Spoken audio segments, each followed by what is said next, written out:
Coffee in Tow is an interactive world news podcast, a dynamic and engaging live show that streams across multiple internet radio stations worldwide.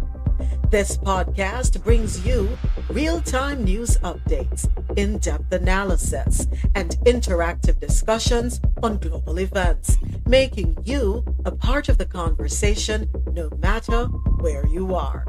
With a diverse range of expert guests and listener participation, it's your go to source for staying informed and connected to the world.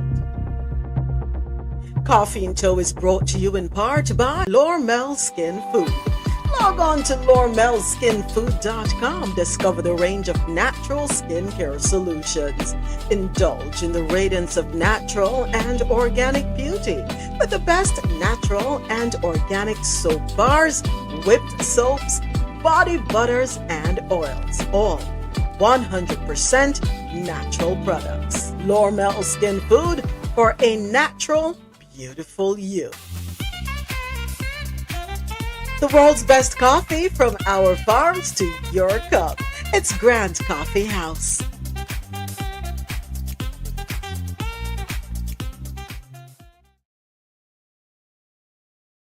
All right, welcome to everyone on YouTube Live. Thank you so much for joining us for another episode of Coffee in Tow, World News on the Go. All right, I'm a little out of breath, so forgive me. I was dancing up a storm. If you were listening on QMZRadio.com or JohnORadio.com or MadMusicHouse.com, we were having a whole 90s party going back to the 90s, right? Yeah, the Pepper Seed rhythm. So we were listening to some dance hall songs from back in the day. Yeah. RoSolo, let's try again. Let us try again. Try again. Go right ahead. Let's see. Let's see if we can hear RoSolo. She had a lot of static. I don't know if she was in the Matrix, if it's where she is. All right, we'll tap back in with RoSolo in a bit. But happy Thursday, Ja Rastafari. What's up, Ja? Morning. Morning. How you doing? In my Wendy Williams voice. I am taking a PTO day. I wasn't feeling too well, so I decided to rest my body. Rest your body. Rest. I won't say the other part because we are on YouTube Live. I have to censor myself. But I think you know how the rest of it goes, right? Yes. Morning, Jared. Jared is laughing. RoSolo. Let's see if we can hear RoSolo. RoSolo with the raspy voice. What's up, girl? All right, RoSolo. What's going on? All right, RoSolo don't want to talk to us. Okay, morning, Jared. Morning, Marlon. Marlon, you should be sleeping because you never come home till when this morning when the chickens were waking up and the roosters were crowing. All right, as always, we start off in the Caribbean corner. And let me go ahead and grab the story so I can pin the headline on YouTube for those watching on YouTube. Thank you so much, Nancy. All right, first up, 4 CARICOM to receive IDB funding, and that is for sargassum management projects. And this story comes to us courtesy of Caribbean National Weekly. All right, so the Inter-American Development Bank, IDB, has announced that projects from 4 Caribbean Community CARICOM countries have been selected to explore the potential of sargassum as a resource for various industries. So, of course, I'm going to stop right there, so we're going to look up so we can educate ourselves for those of us who don't know what sargassum is. And it is spelled SARGASSUM. So it's algae. All right. Sargassum is algae. It is brown in color. So sargassum is a genus of brown macroalgae, aka seaweed, in the order of Fucales. I'm not sure if I'm pronouncing that correctly, or Fucales, of something another, something another, something another. I already know so the darling I bite up our tongue. So is it harmful to humans? And that's a good question. As it rots, it gives off a substance called hydrogen sulfide. All right. Hydrogen sulfide has a very unpleasant odor like rotten eggs. Although the seaweed itself cannot harm your health, um, tiny creatures, sea creatures that live in sargassum can cause skin rashes and blisters. All right. So that's a little bit about sargassum. Anyway, let's get back to the article. So, the Washington based financial institution, through its innovation laboratory, IDB Lab, revealed that initiatives from Barbados, Trinidad and Tobago, Jamaica, and Belize will be supported under its Sargassum Innovation Quest, Building Resilient Coastal Ecosystems program. This initiative was launched to identify and support solutions that leverage advanced technologies and innovative practices to harness the potential of sargassum biomass and enhance the resilience of coastal communities in Latin America and the Caribbean. All right, so there you go. The IDB, Inter American Development Bank. Modern welcome, welcome. Okay, next up, let's hop on over to Nationwide Radio for our next story.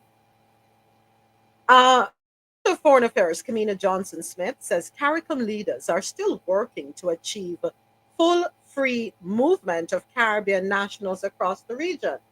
When I saw that headline, I was like, huh? It's 2024.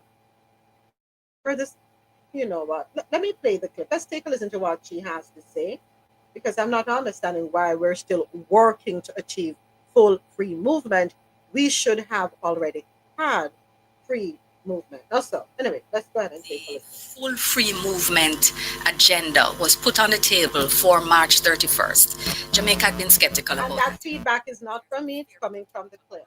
We knew would have to take place before. But even as we continue to work at the full free movement, what will take place during the transition period or what will guide movement in the transitional period is this skills regime. We do believe that it is one of the ways we have Trinidadians and Antiguans and Barbadians and Guyanese coming to work here and likewise elsewhere. And it happens at all levels, professional, hospitality, wise. So we continue to support that. And of course, we participate in the heads meetings and quoted and all the other regimes that exist to move things forward.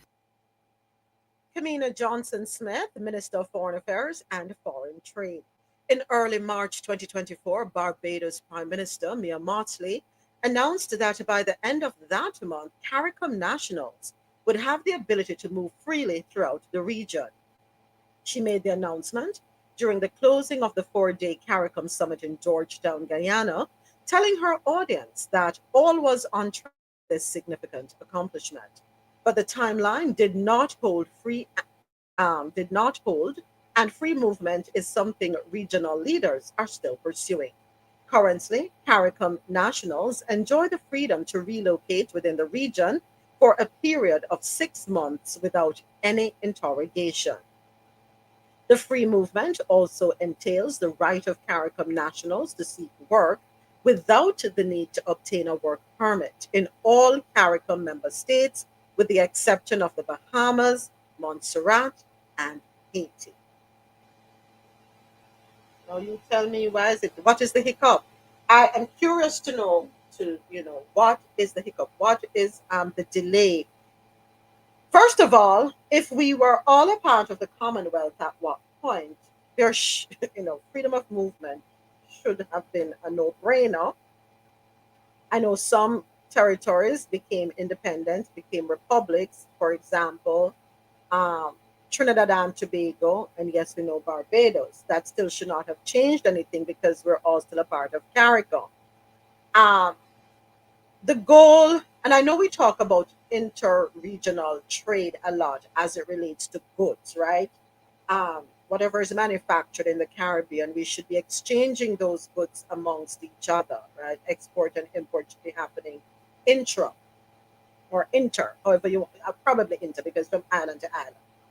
Um, so too, we should be looking within the Caribbean to satisfy the demand for human resources, if I'm making sense. Does that make sense? You know, as Caribbean nationals, our desire should be to find employment. If we don't have it in our island or home island, we say, let me go check out Barbados. Let me go check out Guyana. Let me see what Belize going on with. Let me see what going over there so in Grenada. And when we have exhausted those options, then we pursue elsewhere, aka UK, the USA, and Canada. But I think we are we quick to jump to the north in particular. What are your thoughts, Jack? I I agree with you, but each island also has different currency, right? Mm-hmm. So jumping to the north, I think makes it a little easier because you just have that American dollar and it will exchange to your country versus say Jamaican dollars to Antiguan dollars. That exchange rate, how does that work out? Mm-hmm. I've never actually thought about that until you just said it. Mm-hmm. We have a lot of Jamaicans that work in the Cayman Islands. The Cayman dollar is pretty strong, right? So the EC dollar is strong too. So I don't think that should matter too much because the conversion, if you go from Jamaica to any Eastern Caribbean island, I think you get more for your money, more for your labor. If you want to put it that way. Okay. Yeah, yeah, yeah, That just came to me because, yeah, and it's still EC. yeah. And here's the thing, John. When we head to the north, you know what we're doing? We're strengthening the economy and we're pushing the north along. We're helping the north to maintain their first world status, right? Because let boss fool you. We do contribute all across the Caribbean. We contribute heavily to the progress and the sustenance of the countries in the north as well as in Europe, right?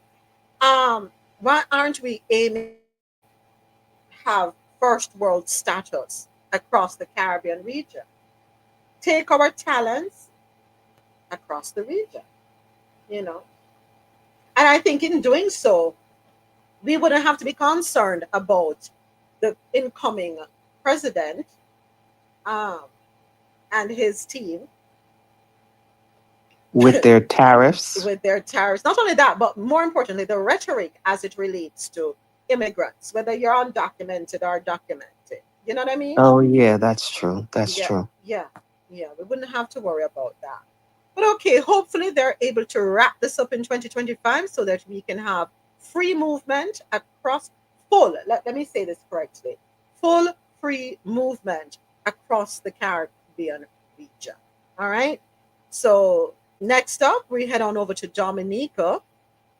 According to Caribbean.loopnews.com, the government of the Commonwealth of Dominica has issued a warning regarding the use of unauthorized platforms for completing the online immigration and customs declaration card.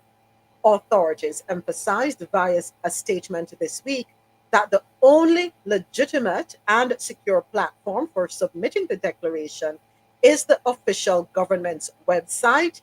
And I am going to pin that website on the let me pin it over here on YouTube so that it can be grabbed if anyone needs it, or written down if anyone needs it.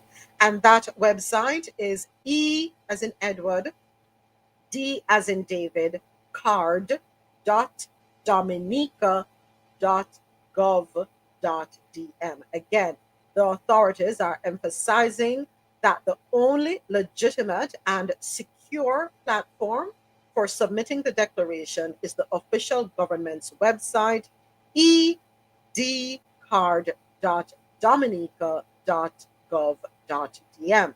This government managed website is free to use and ensures that travelers' information is processed accurately in compliance with Dominica's immigration and customs regulations The statement further stated. All right. So if you come up on our website and I'm telling you, say, I have to pay, run, run in the opposite direction. Get off that website. And since Dominica has brought that up, it is also important that I advise folks who are going to Jamaica, be careful the website you go on there as well, because people are, I forgot the website, and I thought I had it linked here, but as a matter of fact, I do. Let me check. No, I don't have it linked. But for Jamaica, there is a website that you would go to that you do not pay to submit your application, your immigration and customs regulations forms. All right, so be careful with that. Anybody asking you to pay, wrong. That's all I can tell you. All right, next up, according to CaribbeanNationalWeekly.com, Guyana faces challenge as Venezuelan migrant numbers surge.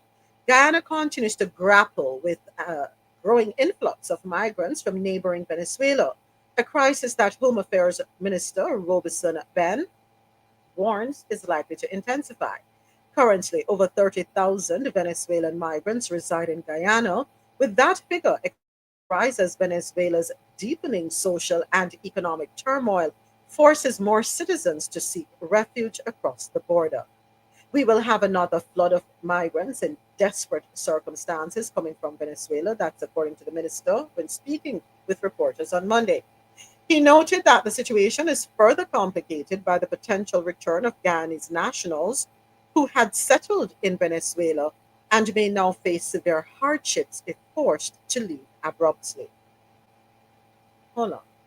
But if Guyanese nationals who are living in Venezuela are returning to Guyana, why would they be a problem? You shouldn't have a problem with them. But anyway, let's continue. The United Nations Refugee Agency describes the Venezuelan crisis as one of the largest displacement emergencies in the world. Widespread violence, hyperinflation, gang warfare, crime, and severe shortages of essential goods and services have driven millions from their homes. Thousands of those fleeing have turned to Guyana for sanctuary. The Guyanese government is actively monitoring the situation, particularly at the border, and has implemented systems to address potential security and humanitarian challenges. You know what just came to my mind? I wonder if the reason why they're going to Ghana is because of the issue that's circulating right now. When we talk about the two-thirds of Ghana, quite possibly belonging to Venezuela. I wonder if that's why they're saying, no, let us head over there. So when things are rectified, we are already in our country. Just, just a thought. Just a thought. All right. Next up, we head on over to a story out of Jamaica. The foreign ministry says no formal immigration complaints from Jamaicans in Mexico. And we have a sound bite for this one as well. Minister of Foreign Affairs, Kamina Johnson Smith, says the ministry has to date received no formal complaints from Jamaicans about immigration challenges at ports of entry in Mexico. Her comment follows social media posts by persons claiming to be Jamaicans in December last year, alleging abuse as they sought to enter Mexico and some South American countries. Here is Dana Davy with more in this report. Among the allegations by the individuals is that they were given no access to food by the authorities while in detention in Mexico. This led Minister Johnson Smith to issue a statement urging people who believed their rights were infringed to notify the ministry by email. However, speaking on Nationwide this morning, Minister Johnson Smith says no report has been made. No, nobody came forward with their details. And people have different reasons why they do and don't bring these things forward. There's no timeline, no timestamp on these things. So if there are persons listening who perhaps didn't hear the call and who wish to make formal complaints, you can submit those complaints to consular, CONSULAR at MFAFT, so Ministry of Foreign Affairs and Foreign Trade, .gov.jm, and we will send in your contact information as well so that we can reach out to you and we can get the relevant details and make inquiries. She says her office reached out to the Mexican ambassador, who indicated that he would make general inquiries. But she says the absence of detailed formal complaints makes it difficult to intervene. Meanwhile, Minister Johnson Smith is encouraging citizens not to abuse the fact that Jamaicans can travel visa-free to Mexico. I had sent up the warning from before when we were having issues with Belize. Do not abuse our visa-free travel because it will affect lawful travelers as well. This is as night follows day. It's not rocket science. Asking people to be measured in the way that they travel and to abide by the laws of other countries. Jamaica cannot insist that any other country accept and let and force entry of any other citizen. So it has been a distressing development. We are, at the very least, pleased that we have not lost visa-free access to Mexico at this time. But we do recognize that greater scrutiny is placed on the ability of travelers to answer questions, to provide documentation in relation to their bookings. And Minister Johnson Smith says backdoor migration to the U.S. through areas like the Darien Gap has increased. I don't have the specific figures before me, but what I can say is that there has been a manifold increase in the number of Jamaicans using the southern border as an illegal source of entry, and it does not bode well for us as lawful travelers. The Darien Gap connects the continents of North and South America. Migrants have used the route to get to the United States. The Foreign Affairs Minister, in previous statements, says anecdotal evidence suggests that Panama, Mexico, and Belize are popular gateway destinations for Jamaicans and other nationals seeking a backdoor into the U.S. Dana Davey for Nationwide News. All right. I can only say, Jamaicans, please don't. The few of you, not make it bad for the many of us. All right. We don't want Mexico to take a hard stance against us. So govern yourselves accordingly. Amen. Amen. Amen. Good morning from, I should say good afternoon, Sir Adesoji. Yeah, good afternoon. Good afternoon, beautiful people. Good afternoon. From His Majesty's reign. Yes, top of the afternoon to His Majesty King Charles III. Thank you, thank you, thank you. Greetings. Yeah. As I'm saying this, I'm thinking of the video that Tasha did holiday. Now, if you grew up in Jamaica, any at all, you'll remember this. Greetings from the UK. I used to love watching that thing that would come on JBC. I would like to talk about, I want to send greetings to my family over there in Jamaica. But anyway, let me be. I used to love that thing. But anyway. And normally you would see them there in the blistering cold and they're bundled up and they're like, okay, they can't carry them inside. I bet them give them greetings. Them have the people them out in the cold weather with the snow a fall down on them. Let me behave myself, Lord have mercy. All right, next up it is we have another article courtesy of Nationwide Radio JM where the AG issues a damning report on country's social benefit programs. This not sound safe at all. According to Nationwide Radio JM, Auditor General Pamela Monroe Ellis has provided a damning assessment of the efficacy of the country's social benefit programs. Wow. The findings form part of a performance audit tabled in the House of Representatives on Tuesday. The report suggests the programs in question are plagued with issues which obstruct their ability to deliver on their mandates. Ja. I could take a listen to this one and hear what the issues are. Because my, I want to say, within the past 12 months, we've had some concerning stories. I think her name is Tawana Thomas. Let's take a listen as she makes this report. As part of her summary, Mrs. Monroe Ellis found that efforts to reform social benefits distribution, a key part of the social protection system overhaul, have not progressed. She says they continue to be hindered by a fragmented and inefficient administrative structure. This, the report says, is largely due to challenges in implementing long-standing reform measures aimed at creating a more streamlined and effective system of social benefit distribution. It found that the various social programs had similar objectives and overlapping functions with little or no coordination. By way of example, the Auditor General noted that the Poor Relief Program, the Social Housing Program, and the Constituency Development Fund all provided to some extent similar benefits. Deficiencies were also found in the design and management oversight of the Short Term Poverty Alleviation Project, STPA, and the Municipal Social Assistance Program, MSAP. Mrs. Monroe Ellis says this impeded the optimal delivery of social benefits to those in need. She says the Minister of Labor failed to establish benefit limits and eligibility criteria for beneficiary selection as well as standard operating procedures. It was found over $700 million was disbursed under the STPA between 2017 and 2024 without the necessary social assessments to validate the needs of the beneficiaries. The Ministry of Labor has also continued the administration of the project for over 10 years without the necessary justification and cabinet approval.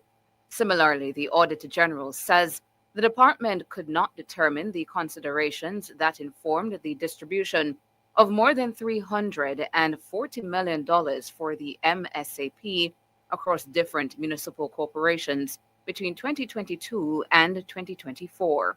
She says in several instances there was a disproportionate allocation between administrative support and actual benefit payments. For example, the St. Anne Municipal Corporation allocated 74% of the $15 million it received for administrative support, leaving only $4 million or 26% for actual benefit payments. The government's premier and long-standing social benefit program path was also found wanting. The Auditor General's analysis revealed that several applicants remained on the approved list for benefits for extended periods. This ranged from 5 months to 7 years after their application date. Further, nearly 10,000 applicants did not sign their agreements for periods ranging from 12 months to 7 years after being accepted for registration. The Auditor General's findings suggest many of the issues go back as far as 2013, cutting across multiple administrations. Of particular note is a legislative failure to reform Jamaica's social safety as planned, going back as far as 2003. Tawna Thomas for Nationwide News. That was a lot to digest. So I forgot to break it down. You want a summary? Break it down there for me. Sum it up for me, because I'm sure someone listening is probably like lost in this article because it's a lot to digest. This is too much.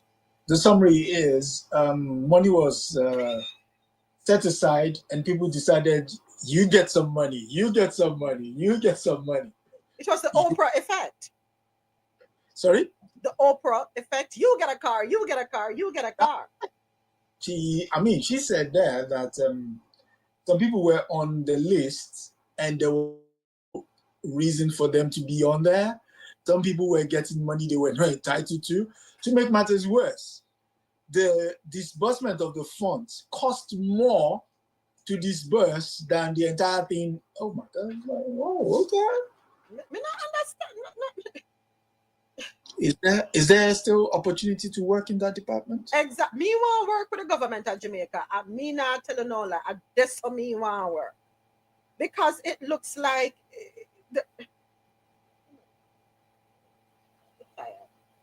I'm tired. Story after story, it becomes more and more daunting and disappointing, leading to frustration. All right, so let me go back to the article here and let me see if we can break it down. So, in the report, there is a suggestion that programs in question are plagued with issues which obstruct their ability to deliver on their mandates. So, who is overseeing these programs? Who is seeing to it that these programs are managed in a manner where there is efficiency? All right. Okay. As part of her summary, Mrs. Ellis found that efforts to reform social benefits distribution, a key part of the social protection system overhaul, have not progressed. All right. Inefficient administrative structure. So people are there just collecting a paycheck, not doing anything. Clearly. Uh-huh. All right. No coordination, overlapping functions with little or no coordination. So people just go work and just run of the mill. All right. By way of example, the Auditor General noted that the Poor Relief Program, the Social Housing Program, and the Constituency Development Fund all provided to some extent similar benefits. Okay. Deficiencies were also found in the design and management oversight of the Short Term Poverty Alleviation Project, STPA, and the Municipal Social Assistance Program. What were those deficiencies? Hmm. She says the Ministry of Labor failed to establish benefits limits and eligibility criteria for beneficiary selection. So, eligibility criteria, I thought that would be standard procedure. And then no limits. You're just forever and ever, forever and ever, amen, infinity. So I could need help, right? And because there are no limits or no recertification, I'm going to take it where I have to prove that I'm still eligible or I should be allowed to get this assistance. It's just a free for all. Just make it rain for me. Make it clap. Clap. I mean, I don't have to make it clap. Just make it rain for me. Throw it up, throw it up. Watch it all fall out. All right, it was found over $700 million was disbursed under the STPA between 2017. Let me calculate it. Give me a second. 2017 to 2024. That's about 3 and 4, 7 years, right? That's all. Right? No, that's what I said. 700 million. So over a 7 year period, 100 million every year was doled out. Not so. Lord, yes, so I can't cry shame for me, so I really take up my calculator for that. But right now, I'm amazed. No more about my maths, more about what I'm going on, so. It was found over $700 million was disbursed under the STPA between 2017 and 2024 without the necessary social assessments to validate the need. I could tap right there, so. So, uno just dash with $700 million, get so without the necessary social assessments to validate the needs of the beneficiaries. What's a few million between friends? Adesoji, where do we sign up? I'm already signed up. You see, you're a selfish thing. You couldn't just say, come on, folks, we find a loophole. Come. You didn't know they said there is not enough money to be shared out. So whoever gets there first. So sorry. No, it seems to get no. It's really daunting now, and it'll get worse. Over a 7 year period, $700 million disbursed. No social assessment. I'm gonna say, because if you're gonna say without the necessary social assessments to validate that this money should go there, make it say, oh, no, never done no work. No, How just long? give her the money. How long was how long was this period of assessment? The period of assessment that the From Attorney General. 2017 to 2024, the one with the $700 million. Oh, but hold on Okay. there. Hold on there, Soji. Write it down because we're gonna go back. We're gonna go back. No, I mean to understand the problem. Who was it that Parliament ensured that department with? Who?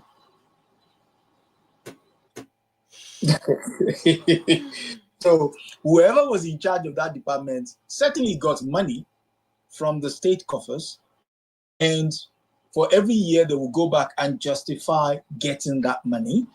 So what was the justification? I'm gonna ask you what justification you're talking about. What justification you talking about? Because clearly no justification was necessary.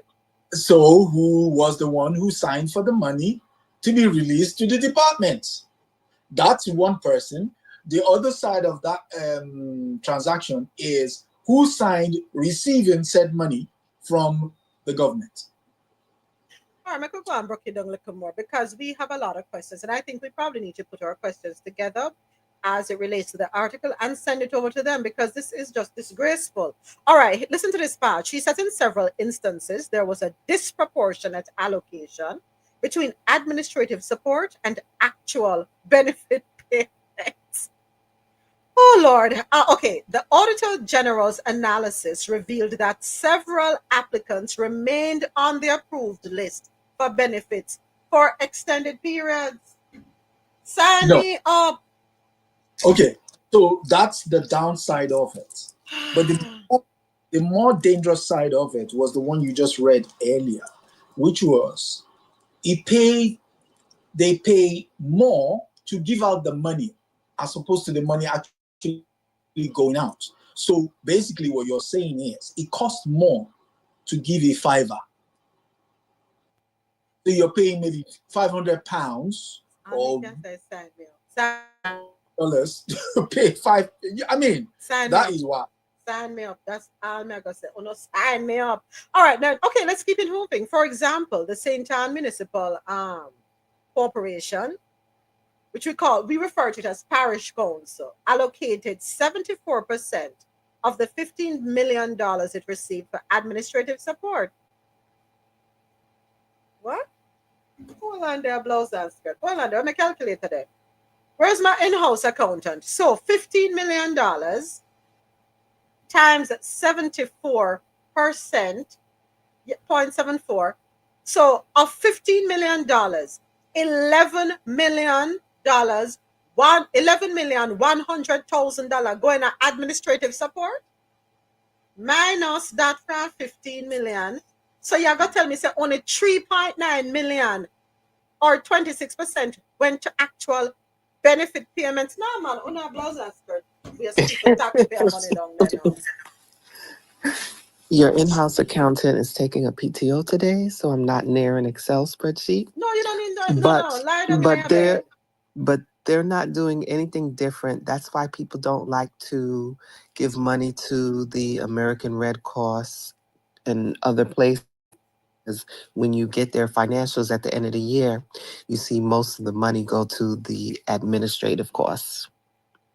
So me need a breakdown of these administrative costs because 15 million, three quarters of that got to almost three quarters, 74%, got towards administrative support. Shouldn't it be the other way around where three go to actual benefit payments and then 4 million go to administrative support? No, then flip it around the other way. So technically, the administration is the one who actually need the benefits. Salaries, advertisements, maybe medical benefits, Ja, ja, ja. normal expenses to run a business. Oh, so you're calling it a business. So is that we must look at it as a business. Yes. A business.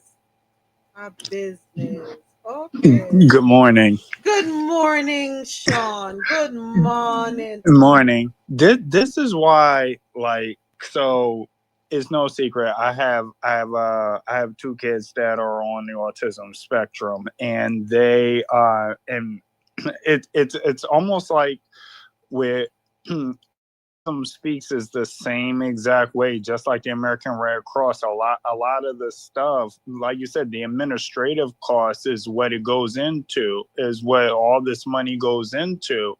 And it's just like, what's the point anymore? Well, I don't give to the Red Cross. I don't donate. I stopped. I used to back in the day, where you used to donate. For example, when you're purchasing your groceries and they ask you if you'd like to donate to feed the program or whatever, feed the hungry. No, no. Mm-mm. Number one, I'm not going to give you my money for you to get the tax break, right? Um, and number two, I'm not giving it because most of it goes to administrative expenses, as you pointed out. I'd rather give it directly to somebody who I know needs it, or give it to an organization that I know sees to it that the majority of the dollar goes to those who are supposed to benefit from the donation. But sorry, I'm not catch myself. Not too You wicked. know, for me, it's like a 50-50 type of thing because with any type of emergency, the Red Cross is always there. They're always the first one there. They're always the first one called. So you do see them helping people at times, despite the fact that maybe a good chunk of the money is going to administrative costs. So I wouldn't give it to a supermarket because I don't know if the supermarket is really going to give it to the Red Cross. I would just go straight to their website and donate. And those are the things that I think about. Right. You do see them there, even before the government gets there, you'll see the Red Cross there. Yeah. So I feel you on that. And that's a good point. All right. I could go back to the article again. Listen to this. So the Auditor General's analysis revealed that several applicants remained on the approved list for benefits for extended periods. This ranged from 5 months to 7 years after their application date.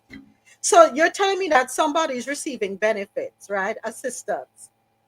No recertification, nothing to see if it's time for them to get off. No, we don't have any programs. And I'm not talking about our elderly, I'm not talking about our retired. Those are not what I'm talking about because they have um paid their dues to society, right? We're not expecting them to go look at work now. Them retire, them old, let them enjoy them. We will look after you. But I want to know if there are young people there who are capable of working, if they're receiving benefits, are they on this list? 5 months to 7 years? 5 months to 7 years, them dead. No, no, no, no. I'll keep it moving, girl. Further, nearly 10,000 applicants did not sign their agreements for periods ranging from 12 months to 7 years after being accepted for registration. So who do we put the blame on this one for? Because obviously checks and balances wasn't into play. You have to put it on the people, the government of Jamaica, the department or the ministry, in this case, the Ministry of Labor. You see, and when them account talk about, oh, the $3 trillion is not accounted for, it is unaudited. And that's what I worry about. If we the proper term is slackness. This is utter slackness, and this seems to be a thing with governments all over the world. On a taxpayers' money, you have to work hard for. And it's just a free for all. Brother, come on, them things make you cross, angry, miserable. No, man, me totally understand how bounty killer feel. Poor people fed up. We're fed up. Before my blood pressure go up, you make me move on to the next article. Because there is just so much wrong. So much wrong with this.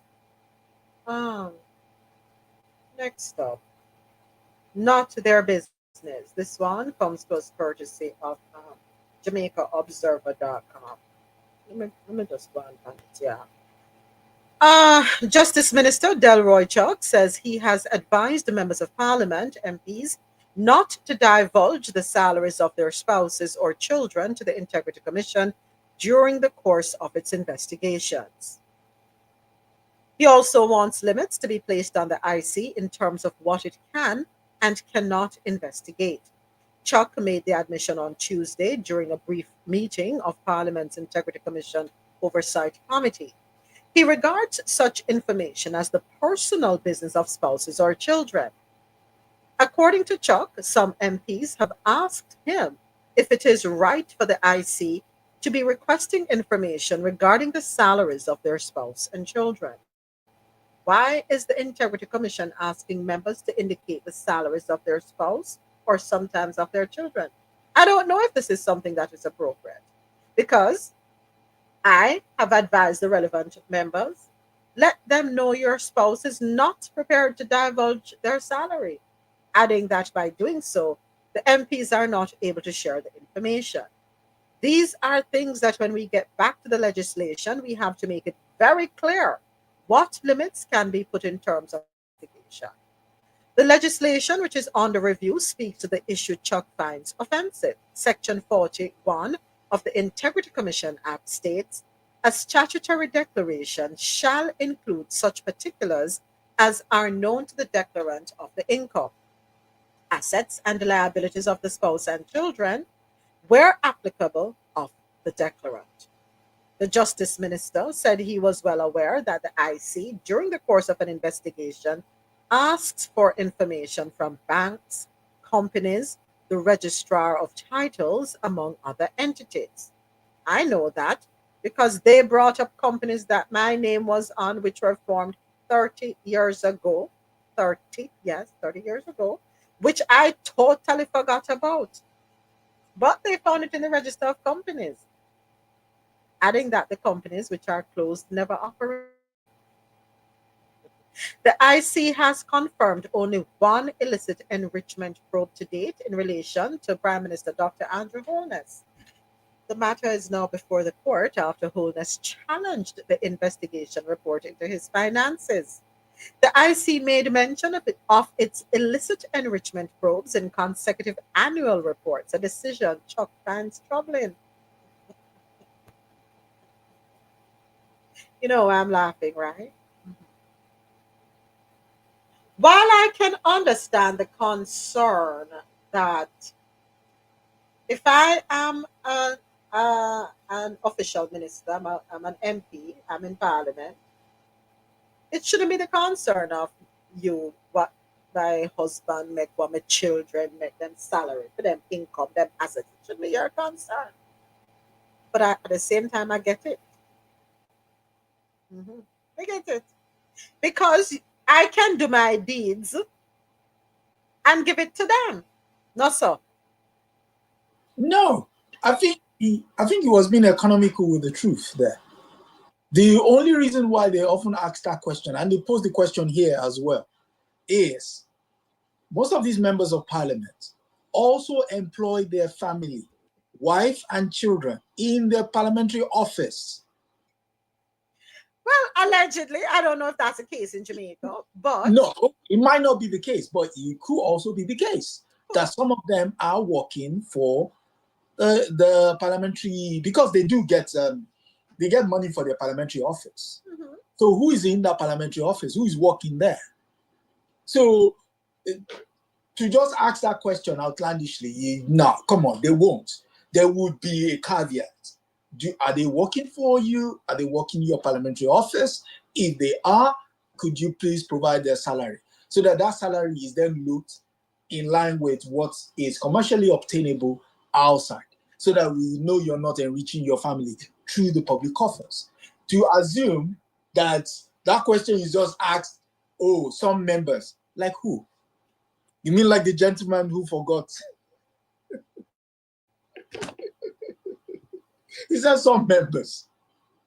Like who? Like your boss? Are you? So in other words, Adesoji, you're saying that family members should be, or the members of parliament should be okay with their family members reporting their income and assets as well. That No, no, you so you're saying yes or no to that? I'm saying yes, but Yes, but okay. yes, yes, in the sense that they're also, part and parcel of his household. But the but is here. Here's the but. Uh-huh, The but is, uh-huh. do they pull a salary from his office? If they do, or have any business dealings with him, or his known associates, Mhm. yeah. Because what you could have is somebody will employ your child, yeah, Mm-hmm. and then how can I say it? Deep into the public purse by virtue of association. Mm-hmm. So you want to know all of this. And when he said the IC, the Integrity Commission, Mm-hmm.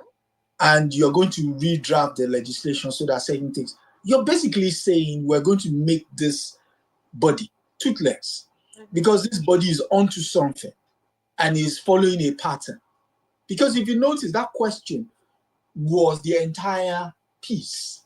It was the salary of the children and of the spouse. Mm-hmm. I wonder why that is. And they mentioned one person, only one person in that piece. Interesting. Everything is interesting, no? No, because oftentimes they're not. They tell on themselves without them knowing. No, you do. I mean, look at that piece. It's there. The name is there. Ordinarily, if you were just any member, that thing would not see the light of day. But because it was a member whose name is in that piece, come on. What can I say, Jamaica? Love you bad, bad, bad. Not sure if you're a real place, but me love you. No, it is a real place. I think it's God's favorite channel. God, definitely God's favorite channel, I must say. All right, and that story wraps up the stories out of the Caribbean corner. Time for Las Noticias, stories out of Latin America. Um, Lord have mercy. But the story that I like is the first one. With the money, no so. Where I can get benefits and not have to worry about recertifying. These benefits will be available to me infinity for infinity or so. That's the right way to put it. True, Yeah, true. that's right. Let's just say Jamaica is a very fair society. It is, you know. The people at the bottom of the ladder can get money unlimited, whilst those at the top can get money unlimited and not report about it. I love that country. I'm going to be retiring there so I can, reap some of the benefits. All right. First up, according to Cardinal Weekly, Cuba announced on Tuesday that it would release 553 prisoners. That is in response to the U.S. removing the country from its list of state sponsors of terrorism. This decision, which was welcomed by the families of jailed protesters, came just days before President Joe Biden was set to leave office. The White House confirmed that Biden had made the move as one of his final actions in office ahead of Donald Trump's inauguration. However, the decision is likely to be reversed by Trump, who reinstated Cuba's designation as a state sponsor of terrorism during his final days in office in 2021. An assessment has been completed, and we do not have information that supports Cuba's designation as being a state sponsor of terrorism, a senior Biden administration official told reporters. So, when I saw this article, I thought about you, Dre. Automatically thought about you. Because I remember you're saying, what's the point? If you're going to have one person implementing, another one removing, what is the point of the flip flopping? It doesn't look good for business relations, diplomatic relations. And I have to agree with you because right here, there is already the impending threat that Trump is going to reverse Biden's order. And don't be surprised if he does it quickly.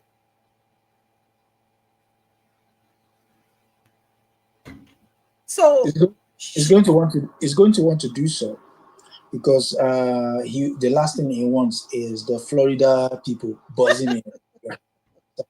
listen, us Floridians don't know what we want. We don't even know what good food. No, certain people in Florida know what they want. It's just a question of getting the chappie to just say, you know what, enough, we're reversing it. Or as he would say it, we just like to know what's going on. Makes no sense. Makes no sense. something needs to be done where, as I said yesterday, once it's signed off on, it cannot be reversed. Enough is enough with Cuba now. How many years has it been? Since 59. Yeah.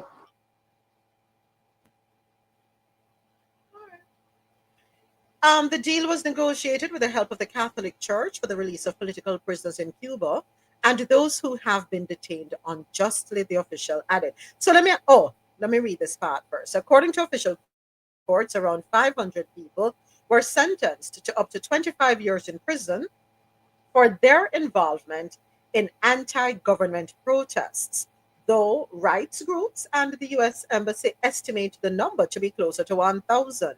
Some of those sentenced have already been released after serving part of their sentences. Cuba expressed support for Washington's decision on Tuesday, calling it a positive step, but also lamented that the country remains under US sanctions that have been in place since 1962. Shortly after, Cuba's foreign ministry announced the release of 553 individuals. So, 1962, they're still under sanctions. So, if you are going to remove them from the list, right, as they're no longer a threat, what are we going to do about the sanctions? Shouldn't that something have been done there as well? Baby steps. Okay, all right, I want too much. Okay, Baby. stop being greedy. Stop being greedy. The Cuban government continues to blame the US blockade for exasperating its economic crisis, which has led to severe shortages in fuel, food, medicine, and electricity. So that's a question, but I know I'm going to sound ridiculous. So the 553, but I'm going to let go. Waga, when Trump go back, the script them back up. Yeah. don't. Yeah, true. Don't go too far. Oh God! At this point, anything can be expected. Anything, But hey, what do I? All right, next story. We head on over to the Dominican Republic for this one. According to Caribbean National Weekly, investigators are continuing their efforts to identify the bodies of two males discovered in the wheel well of a JetBlue plane that landed in Fort Lauderdale last week. Meanwhile, the family members of teenagers who went missing in the Dominican Republic have expressed concerns that the teens may be connected to the tragedy. Oh, wow. Through a translator, Nelson Renee shared with U.S. media, NBC, that his 17-year-old relative, Jay Anilu, has been missing from his home since January 3, and they fear he could be one of the individuals involved in the incident. Nelson explained that some members of the community suspect that Anilu, along with two other teenagers, may have planned to escape the country. Somebody here, they will go to travel, maybe in a plane or boat, or they try to escape from the Dominican Republic. A Dominican media outlet reported that the relatives of one of the other teenagers have been in contact with investigators and are awaiting DNA results. The whereabouts of the third teenager remain unknown. Investigators revealed that the tragic discovery was made last week during a routine post-flight inspection. The plane, which arrived in Fort Lauderdale that night from New York's John F. Kennedy Airport, had previously traveled to several locations, including the Dominican Republic, and that is according to flight trackers. Newly released 911 calls have highlighted the urgency of the situation. Remember, I said though, when we revisited that article, I said I don't think the people that originate in Jamaica, but of course they were quick to say Jamaicans. But no, I said it for the mere fact that the last report we had was that the bodies were decomposed or partially decomposed. State of decomposition was very advanced, and I said there's no way they could have because within a 24-hour, was it 24 hours from the flight leaving Jamaica going to St. Louis. Mhm. No, it was Jamaica, St. Louis. Hold on, let me see if I remember the trail. Okay, here, let me see here. So the plane arrived in Fort Lauderdale that night from New York's John F. Kennedy. Had previously traveled to several locations, including the Dominican Republic. Okay, I'm trying to find back the track, but I know it was Jamaica, New York, St. Louis, New York, Fort Lauderdale. So before even going to Jamaica, there was travel to the Dominican Republic. Or something suggests they're not from the outside the United States Mm-hmm. because it, I mean, using the phraseology they use, the routine flights, after flight checkups. Mm-hmm. So, are we saying when they got to New York, there was not an after flight check done when he arrived at each location? Okay, let's just say nothing happened outside the United States, Uh-huh. which is highly doubtful, but let's give them the benefit of that. At New York, JFK, one of the most busiest airports in the world. Come on.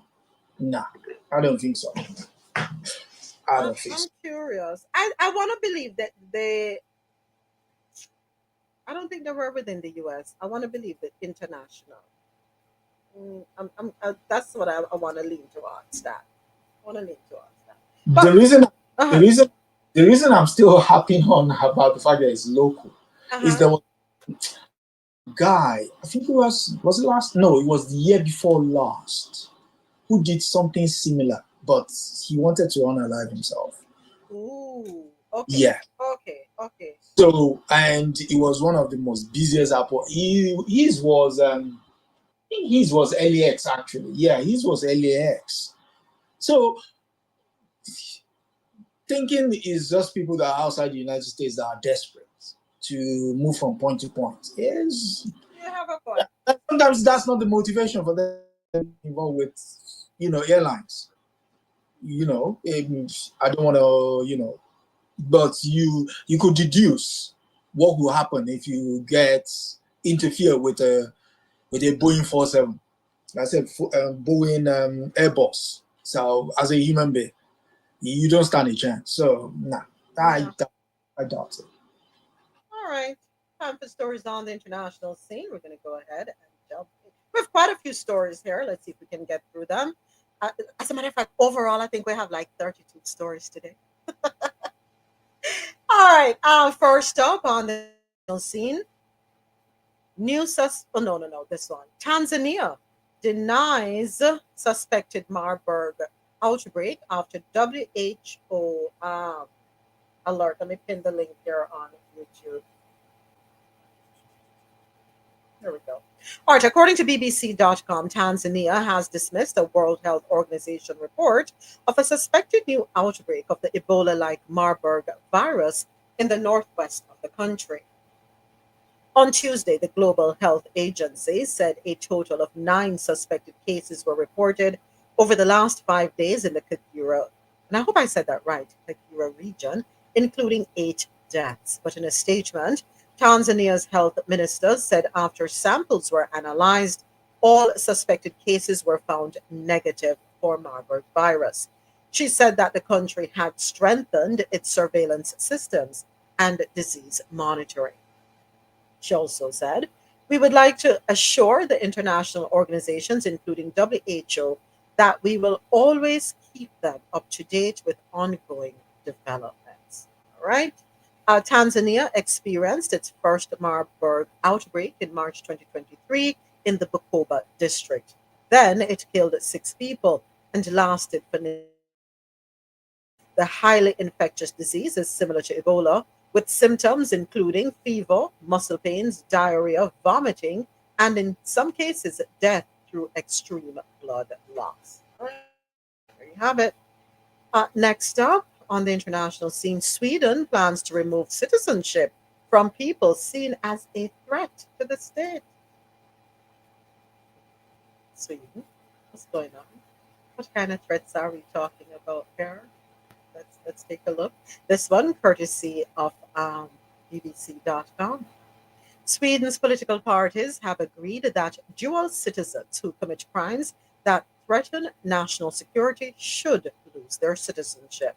A cross party committee recommended that the change could be applied to anyone who had used bribes or false information to obtain their citizenship, and also if they committed crimes that were a threat to the state or came under the jurisdiction of the International Criminal Court. But it stopped short of proposals by the majority, or I'm sorry, by the minority government for gangsters to have their citizenship revoked. I didn't know you have gangsters over there in Sweden. Aren't we given the impression that, it's a perfect place? Isn't Sweden one of the countries that our president elect would prefer to have people from? No? Yeah, yeah, Oh, yeah. oh, oh, okay. But I don't know. he can be, or he can. Where you gone? Adesoji, I lost you there. Sound like you Can you hear me? sound like you're moving on the or were you called into the courts Can of you? His Can you? Majesty? Go ahead, Can, try yeah, again. yeah. So what I meant is, yes, they do have issues, but the anti-immigration fever in Sweden it's only a recent phenomenon, Uh-huh. and again, that's social media and what have you. And now you have people in government who just think, yes, they can say anything, and then the people will lap it up. So yeah, they have issues, and trying to remove citizenship from Swedes is they won't be the first. Even Britain has such a rule on the books. Migration Minister Johan Forsell said that last year police reported 600 cases of people applying who were considered a threat to national security. Wow. From June 2026, anyone seeking a Swedish passport will generally have to have lived in the country for 8 years instead of 5 at the moment. Tests on Swedish language and society would also be included.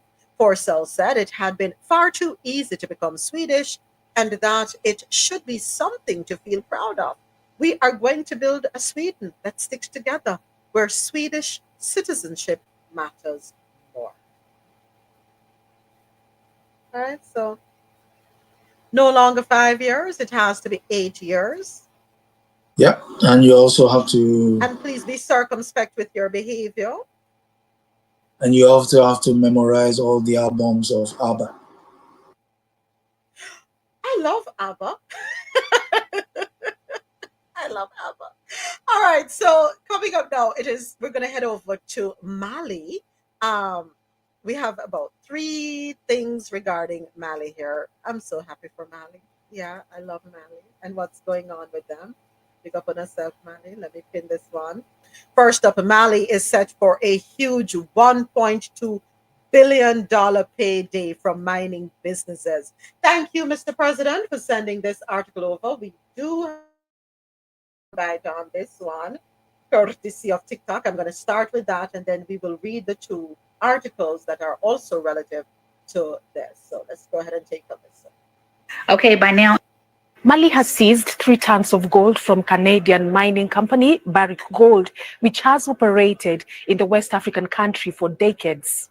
Mali previously said Barrick Gold owed the government over 500 million US dollars in unpaid taxes, but a recent statement by Mali's economy ministry placed the figure at 5.5 billion US dollars.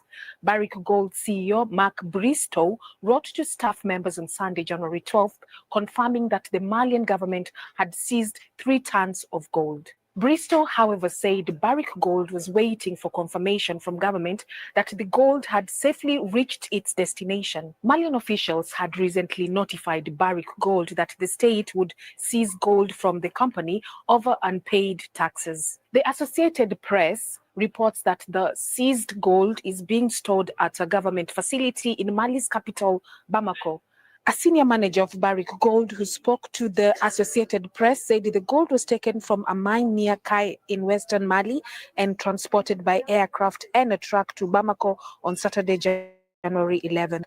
Reuters reported on Monday that 2 Malian Air Force helicopters were used in the transportation. Kaya and Bamako are hundreds of kilometers apart. The Associated Press says the seized gold is valued at approximately 180 million US dollars, while Reuters estimates the value to be 245 million US dollars. Barrick Gold has since written to the Malian government saying it would be obliged to temporarily suspend operations at 2 of its mining sites in western Mali. Barrick Gold says it has been tax compliant and that it paid 85 million US dollars to Mali in October as part of its quarterly remittances. Koto Mines in western Mali is Barrick Gold's main mining complex. It is 80% owned by Barrick Gold and 20% owned by the Malian government. Barrick has been in a dispute with Malian authorities since 2023 over a contract on new mining rules. The dispute has boiled over, resulting in Mali's detaining Barrick Gold's 4 senior executives in November 2024 and issuing an arrest warrant for CEO Mark Bristow in December. Mali accuses Bristow of alleged money laundering allegations he denies. In December, Mali also ordered the seizure of Barrick Company's gold reserves. Barrick Gold, which has operated in Mali for 30 years, has offered to pay 370 million US dollars to Mali to resolve the escalating dispute. In recent times, Mali, which has been under military rule since 2020, has placed foreign mining companies under pressure as the West African nation pursues more revenues.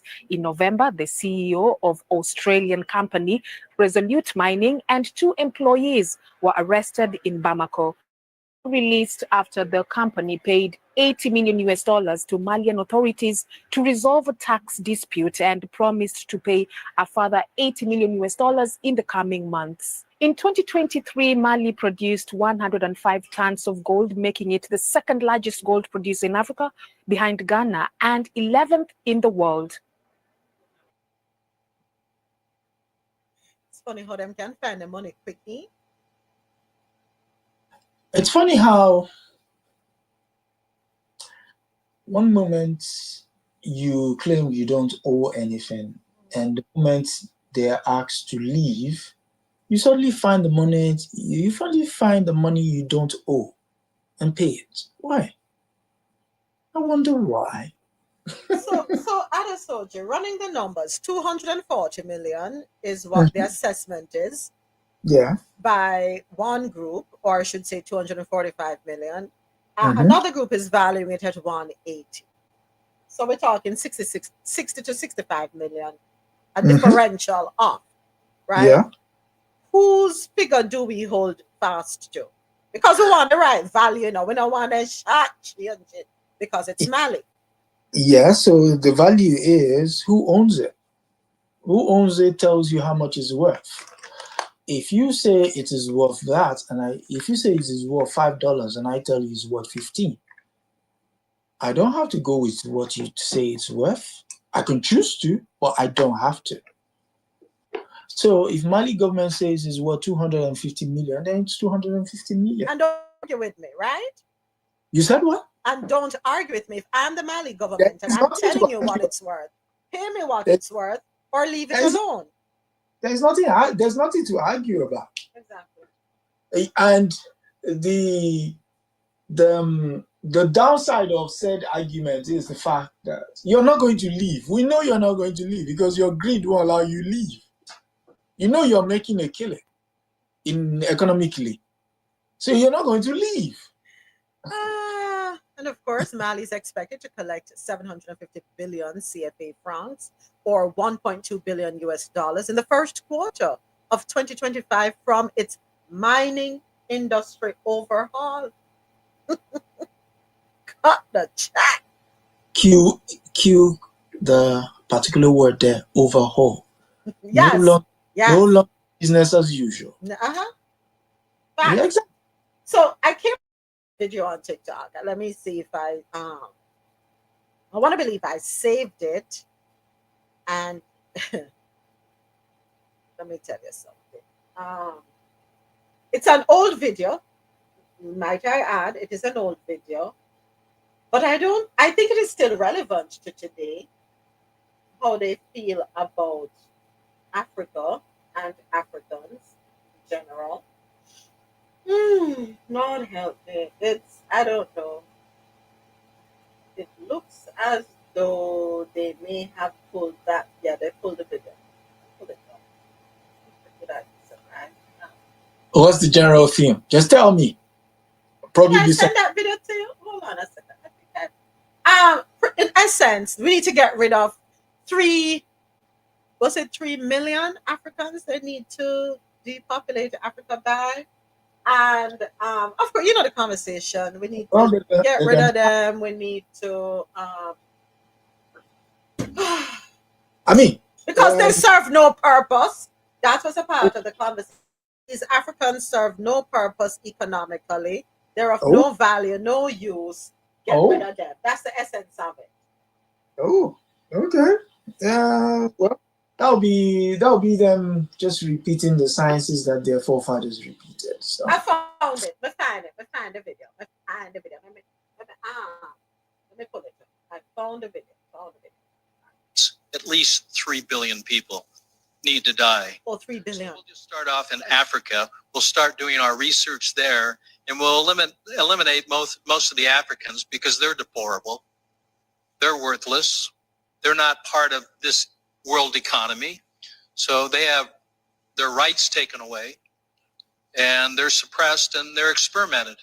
And the multilateral agencies and the regulatory so-called authorities and agencies appear to have become weaponized and appear, I again use the word appear advisedly, we're not casting judgments here, we're taking depositions, listening to expert testimonies, appear to be weaponized and appear to be working in collusion against the living men and women of the soil. Is that a fair statement? It is. It's not a bacterial war. It's a systemic poisoning war, and they're using chemical warfare against all of us. Yes, you heard him right. This is how they see Africans. They see us as guinea pigs that they can use for their experiments. They think Africans are of no value. They are trying to play God over Africans. But unfortunately, everything seems to be backfiring on them. Well, to me, we are already used to things like this, and we already know the agenda against Africans. But I believe our ancestors are going to fight for us, and they will continue to pay for whatever it is they are planning against Africans. Thank you all for watching, and let me know your thoughts down. So let me ask a question, Adesoji. When they were having these panel discussions around these beautiful tables, I might add, gorgeous tables, in these rooms, and they were speaking into microphones and there were cameras there, were they aware that there is a strong possibility that this information would get out to the public at some point, or is it that they know but them never care? Yes, they do. They know. They know. And what do you think they're speaking about you behind your back? Some of you, when I say you, a pejorative statement, some of us were actually in the meetings. Unfortunately, just as water carriers. So our job there is to listen, and when the instruction goes out, we'll be the one that will carry it out. Yeah. There is a beautiful book titled The Resolutionaries by Aiku Ama. Although it's a novel, but if you read it, it's about 452 pages. If you read it, it just tells you about the kind of world you're living. Some people are just there as water carriers. There are those amongst us who, for want of a better word, love their master so much. You know, when Malcolm X used the analogy, the house N and the field N, and explained his problem. Explained using the metaphor, those two, as a metaphor of the kind of problems we face. It is indicative of the fact that there are those amongst us who just love everything European. Yes, why shouldn't we? Yeah, of course. No, I mean, there is nothing wrong with it. But the most dangerous aspect of it, the most dangerous aspect of it is they will stop at nothing, including selling their own. And I don't just mean in the historical sense, also in metaphorical sense. Yes. Yeah. To be part of what they think they should be part of. Facts. So what this video here is pointing to is no news to people. Like she said, it's no news to Africans. It might be news to people who have been doing the ostrich thing, burying their head in the sand and, hoping things, because they don't see things won't happen to them. No, it's real. It's real, so I yield. We yield. I can only hope that leaders of African nations will really and truly do what's best for their country and their citizens, put their people first, for them pockets, for them I can friends.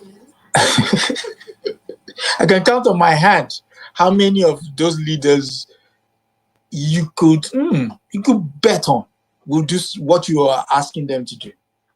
I'm going to keep the faith. I'm going to keep hope alive. Welcome, Dana. If it's your first time. Not sure if I'm pronouncing it correctly, Dana or Dana. Welcome to Coffee and Joe. Thank you for joining us here.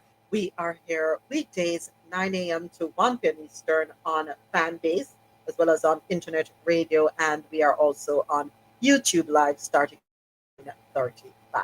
All right. Head on over to Ghana for our next story, courtesy of BBC.com. And thanks to Mr. President for sending this one over as well. Oh, I need to close these out. Mali, let me give Mali a round of applause. Proper accounting, we say. Proper accounting. So the statue of ex-Ghana President Akufo-Addo destroyed. Wow. A statue of Ghana's immediate former president Nana Akufo-Addo, put up at the end of last year, well, that has been destroyed, shattered to pieces. The unveiling by Akufo-Addo of his own likeness in November in the country's western region sparked a social media backlash, as well as being mocked and described as self-glorification. Its launch had been in honor of the president's development initiatives. On Monday, local media shared images showing the statue in a ruined state with its head severed, lying on the ground. It is not clear who had targeted the sculpture or what the motive was, and the police have not made a comment. The torso appears to have been destroyed, and only a damaged pedestal remains in place. The statue was made of a mixture of metal, wire mesh, clay, fiberglass, and resin, the sculptor Justice Daisy said. Akufo-Addo stepped down as president last week after serving 2 terms in power. His party's candidate to replace him was heavily defeated in December's presidential election.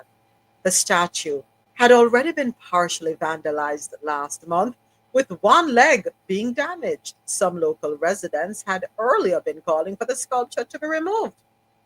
But the local authorities had pledged at the time of the initial damage to have it repaired. Its destruction has elicited mixed reactions, with some condemning it, while others saying there could have been a better way to deal with it. Is it of any benefit to the people to have it there, though? If the people don't tell us that they don't want it, take it on. What was the purpose? So, we all like to glorify ourselves, no? We all like to hold ourselves in high esteem. We like to laud ourselves, and we put ourselves on pedestals. Go on, Adesoji. Run through. If you go into central Accra at Liberation Square, there's a statue there that would, there's a statue and there's a museum to the man in my PTR.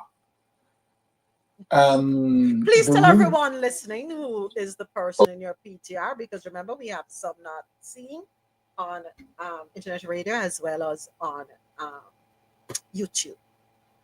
Who is in your PTR, Adesoji? Adesoji, on mic. You're muted. Oh, I thought I was. Yeah. So the person in my PTR is Dr. Kwame Nkrumah. He was the first president of Ghana. He led them to independence. Actually, he came out of prison to lead them to independence because he fomented, in inverted commas, a rebellion against the British. So he came out of prison and became president of Ghana. Ever since then, what everybody else has done is, especially those that didn't agree with him, of which Nana Akufo's dad was one of the ones that went against Kwame Nkrumah.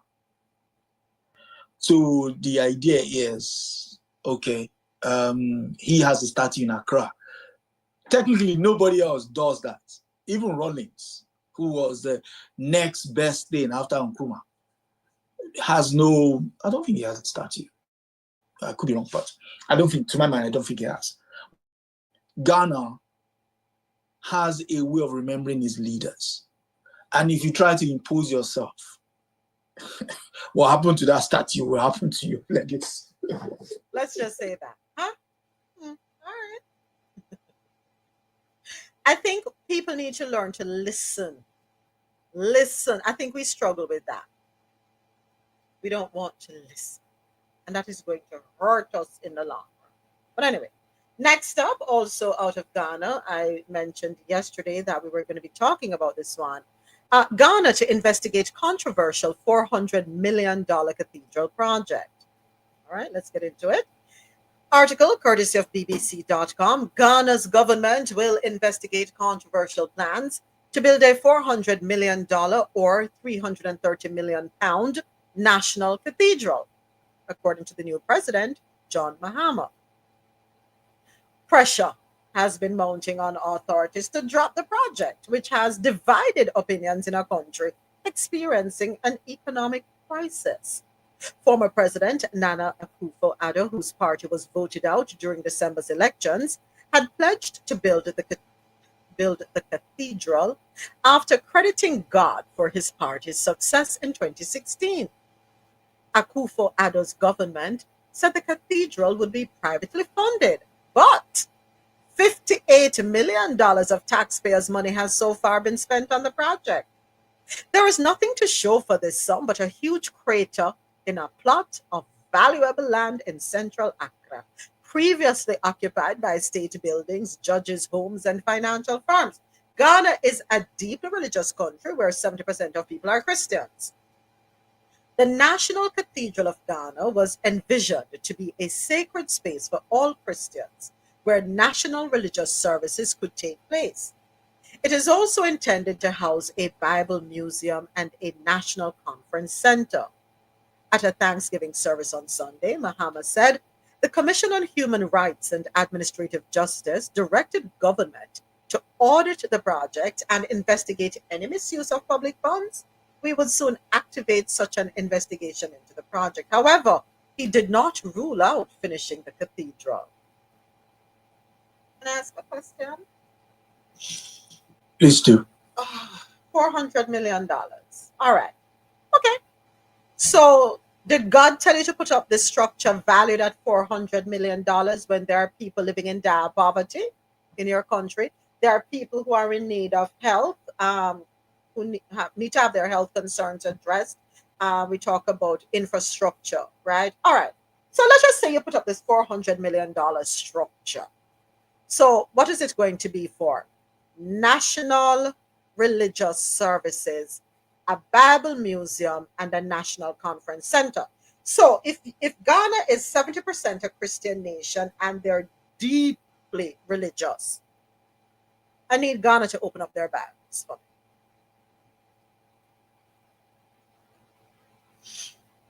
I don't see anything here about attending to the needs of the orphans. I don't see anything talking about attending to widows. I don't see anything talking about attending to the poor and the indigent, having an outreach center where the poor and the indigent can come and get health checkups, right? Let us say you have doctors who and nurses who donate their time to do free medical clinics. Don't say anything about that. I don't say anything about feeding the poor, those who can't afford to, feed themselves. I don't say anything about the homeless. I don't say anything about the things that Christ taught us and tasked us with. Can I button? There you go along. Okay. So you said the poor, the indigent, the elderly, the widow, feeding the poor and the homeless, And the orphans. and the orphans, right? Mhm. Okay. Let's put that there on the list. Number 6, orphans. It's supposed to be National Cathedral, right? Mhm. Okay, yeah. So it's safe to say we're going to pray for all of these aforementioned people, and they should in the poor shall become sufficient, the elderly shall become fortified, the widow should be taken care of, Mhm. the poor, feeding the poor, they will be, well nourished. The homeless will have a roof over their heads, and for the orphans, we give them a kind word and from time to time encourage them. I say all of that to say this. Africa is a very good place to study metaphors. Why? The western side of Ghana is a country called Cote d'Ivoire. Cote d'Ivoire moved its capital from Abidjan to Yamoussoukro. Yamoussoukro is a hometown of the first president who ruled until the mid 1990s, Kofi Boahi. Why is Yamoussoukro very important? If you Google it right now, Yamoussoukro has the largest basilica outside of the Vatican, and it was only outside of the largest outside of the Vatican because the Pope called to ensure the size did not become bigger than the Vatican. Guess what that place is right now? It's overgrown with weeds. It's literally falling apart. Hofebwanyi is buried in the grounds of that church. The worst part is the money to build the church, the basilica, was gained when the price of cocoa went through the roof in the early 2000s. Talk about the money that was wasted on that vanity project. As if you don't already have an example, fast forward a couple of years later, you're doing the same thing all over again. And what do you have to show for it?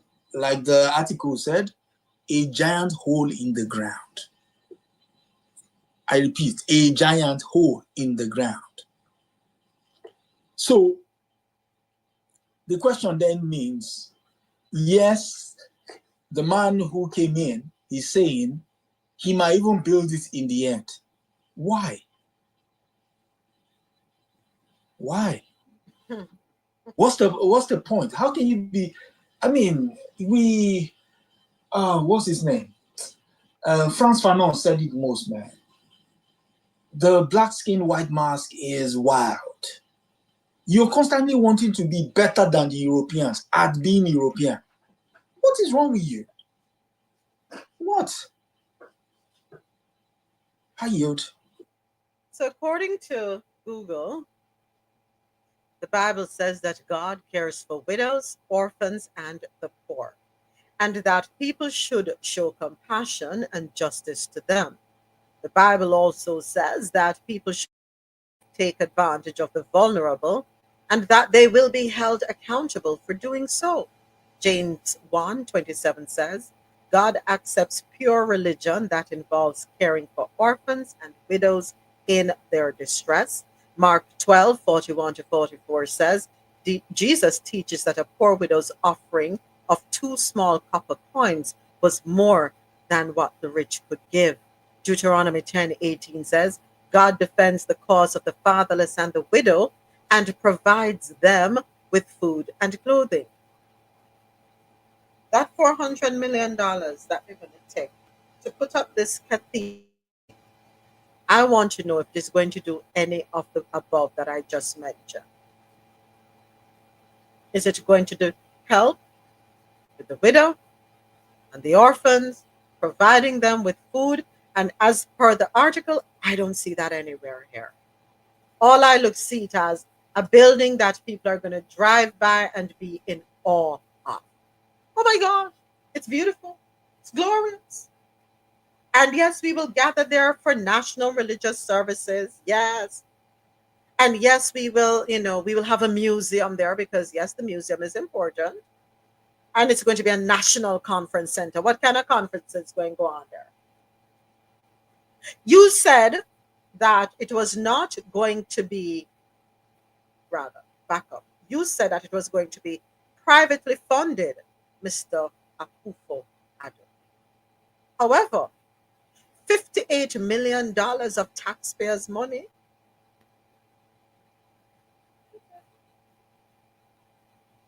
That's it. I have nothing else to say about that article. Right? I rest my case there. On the international scene, also, I find this one very funny. This is the last one on the international scene. It is courtesy of NPR, and I'm waiting for it. Okay. Netanyahu delays a ceasefire vote, claiming Hamas created a last minute crisis. Why am I not surprised about this?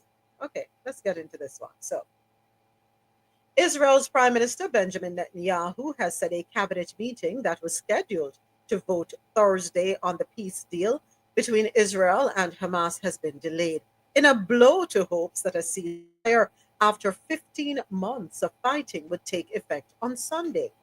Netanyahu said the meeting will only happen once Hamas pulls back on demands for what he called, and I quote, last minute concession, adding in a statement that Hamas reneges on parts of the agreement reached with the mediators. He said that until the mediators notify Israel that all elements of the agreement have been accepted, the cabinet meeting would not proceed. He did not specify what elements of the deal Hamas had reneged on. But in an interview with Al Arabi TV, a senior Hamas official said there was no basis to claims by Netanyahu that Hamas was retracting parts of the ceasefire agreement. Another member of Hamas's political wing said in a statement that Hamas was committed to the ceasefire agreement, which was announced by the mediators. Netanyahu had called President Biden and President-elect Donald Trump to thank them for their help in reaching the deal late Wednesday. But he has simultaneously faced significant domestic political pressure from right-wing members of his coalition government who have long opposed any kind of deal with Hamas, even though it would lead to the return of dozens of Israelis held captive inside Gaza since October 2023. And I'm going to push up in right there, sir. Let's go back to that last one. Several members of the coalition have repeatedly threatened to abandon the coalition deal if a deal was finalized. No, not that one thing. Back up. Let me go back a little further. Go back up. Sorry. He faced significant domestic political pressure from right-wing members of his coalition government who have long opposed any kind of deal with Hamas. But Christopher, right there, so what's their reason for not wanting to come to any agreement of any when it comes to Hamas? Think about that for a second. Even though the deal would lead to the return of dozens of Israelis held captive inside Gaza since October 2023. Here's what I'm hearing. I can't tell me if I'm wrong. What I am hearing is them holding their own captive within a section of Gaza to make it seem as though Hamas is the one holding them captive. But I said that, and me forever will remember the image embedded and cemented in my mind of the dog that was well groomed, that white dog, that white lap dog that was well groomed, coming out as a freed hostage. Because if you are concerned that Hamas has your hostages, wouldn't you want to come up with a deal? Wouldn't you want to agree to something to have them released and returned to you? I don't know. Am I reading too much into it, Adesoji? Am I missing something? No, I mean, you're onto something. One is the guy coming into power. Netanyahu is hostage to the fact that if he loses power as Prime Minister of Israel, he's going to face the judicial courts for the corruption charges. So he's powerless in himself. That's one. 1 second. Sure, go right ahead. Something is off with the And storage. two, Go ahead. And two, the money wasted in the war. How is he going to account for that?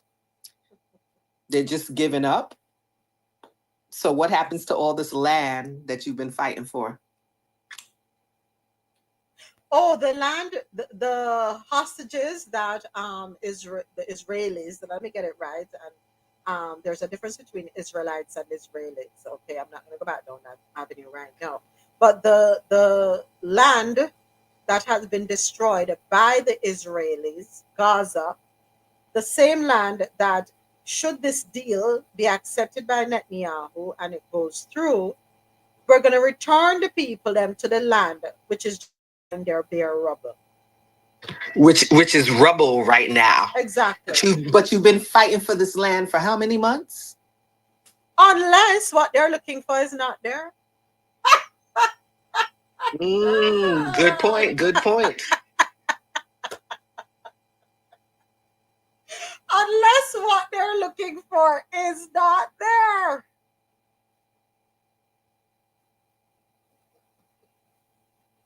Let me tell you something.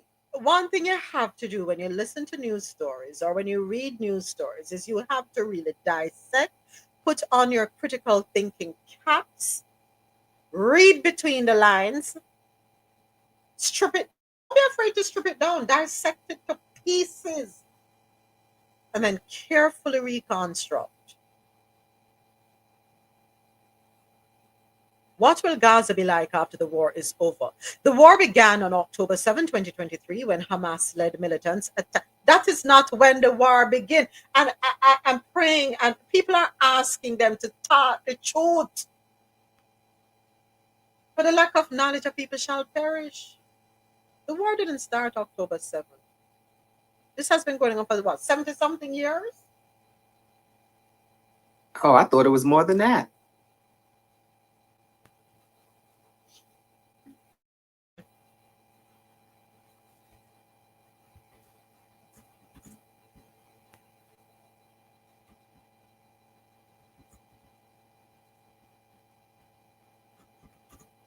Right.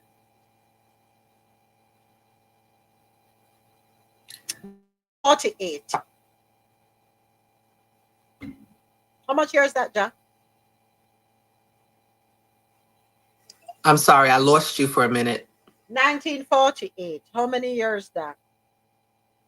A lot. Okay, thank you. It's a whole lot. But they refuse to acknowledge that part of that. This is the part I don't get. Since 1948, the Palestinians have been displaced. They have been in an open air prison. Call it that.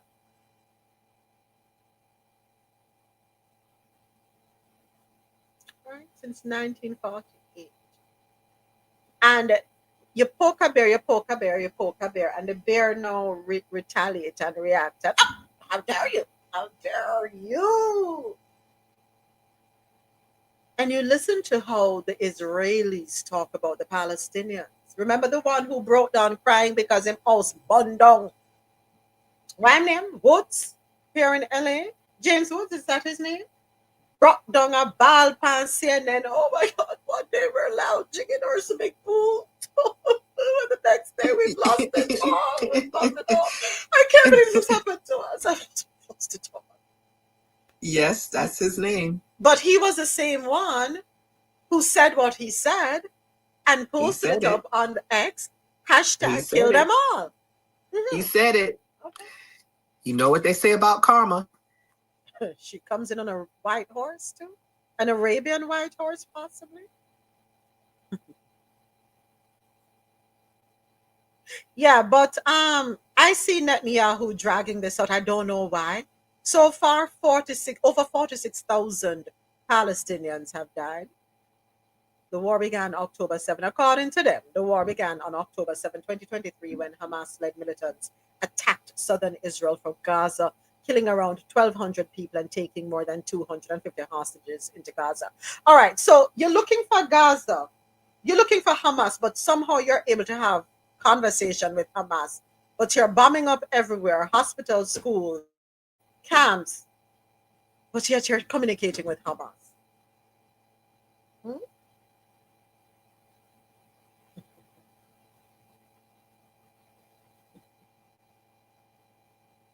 You're able to have conversation with members of Hamas's political wing, but you can't find Hamas. So with all the technology that is over there in Israel, because I am of the understanding that they are more right than we are. So how is it that you can't find them? You can talk to them, but you can't find them. You know what is interesting, John?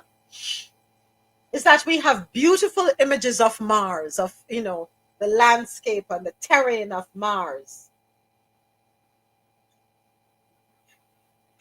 But we can't find people here on Earth. We can see the tumbleweed on planets out there in space. Clear images. Yeah. But your image will be blurry, picked up on a surveillance camera right here on Earth. Explain that, John. Explain that to me. Hamas is using burner phones. Oh, so it's like it in can't the movies. Be traced. So it's like in the movies, you sit there and you wait for the call, and then when the call comes on, you press that thing, and everybody can hear it. Them dip on them thing. Okay, where can we? Looking for the signal. Where's the signal? Where's the signal? Where's the signal? Yes, okay. Yes. Okay. You have to get off the call in a couple of seconds before they're able to trace you. Yes. All right, that's fair enough. I'm starting to believe. Not starting. James, I agree with you 100%. I could have me and you alone on the planet here, or on an island. Me and you are going to stand on the island here, James. Something ain't right about the story of space. Because how can I see a crystal clear image, thanks to NASA, of Mars, but make something crystal clear by Earth?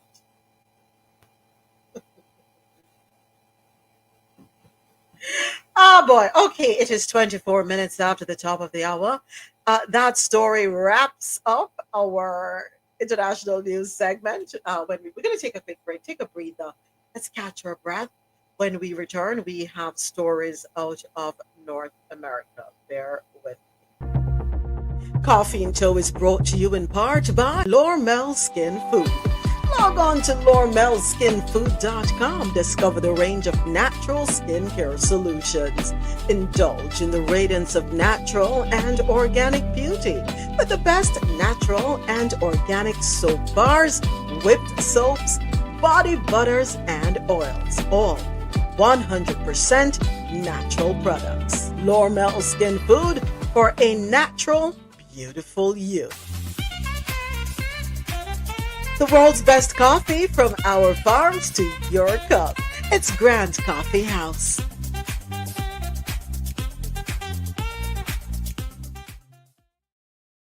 Thank you to everyone watching on Coffee and Joe. Thank you so much for engaging with us. Do not forget to share the live, like the live, but more importantly, subscribe to the YouTube channel. All right. Okay, so it's time for stories out of North America. First up, the Justice Department has concluded the 1921 Tulsa Race Massacre was coordinated. It was a coordinated military style attack. Ja, thank you for sending this article over. I'm going to jump over to Instagram and read the article there. Let's see if there's a soundbite. Hold on a second. No, that's just the music. All right. So, and we can't be flagged for up everybody. No more sleeping in bed. All right. So, the Justice Department has concluded the 1921 Tulsa Race Massacre was a coordinated military style attack as the agency released the findings of investigation announced last fall. On May 31 and June 1, 1921, white rioters murdered an estimated 100 black residents of Tulsa, Oklahoma's Greenwood neighborhood, known as Black Wall Street, and looted and destroyed their homes and businesses. The report also states there are no living perpetrators for the Justice Department to prosecute. Huh, interesting.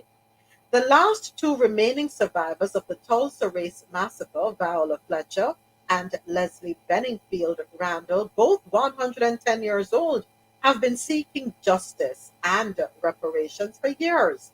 Last year, the Oklahoma Supreme Court dismissed their case. So this Instagram post can be found on the account of Joyanne Reed, and it's a repost from democracynow.com. So how is I it? Go ahead. Yeah, go ahead, Jack. We have our own Oklahoman historian in our group, and all I can say is they're not happy. They're really not happy. They've been fighting for years. But Jack, can you blame them? No, I can't blame them.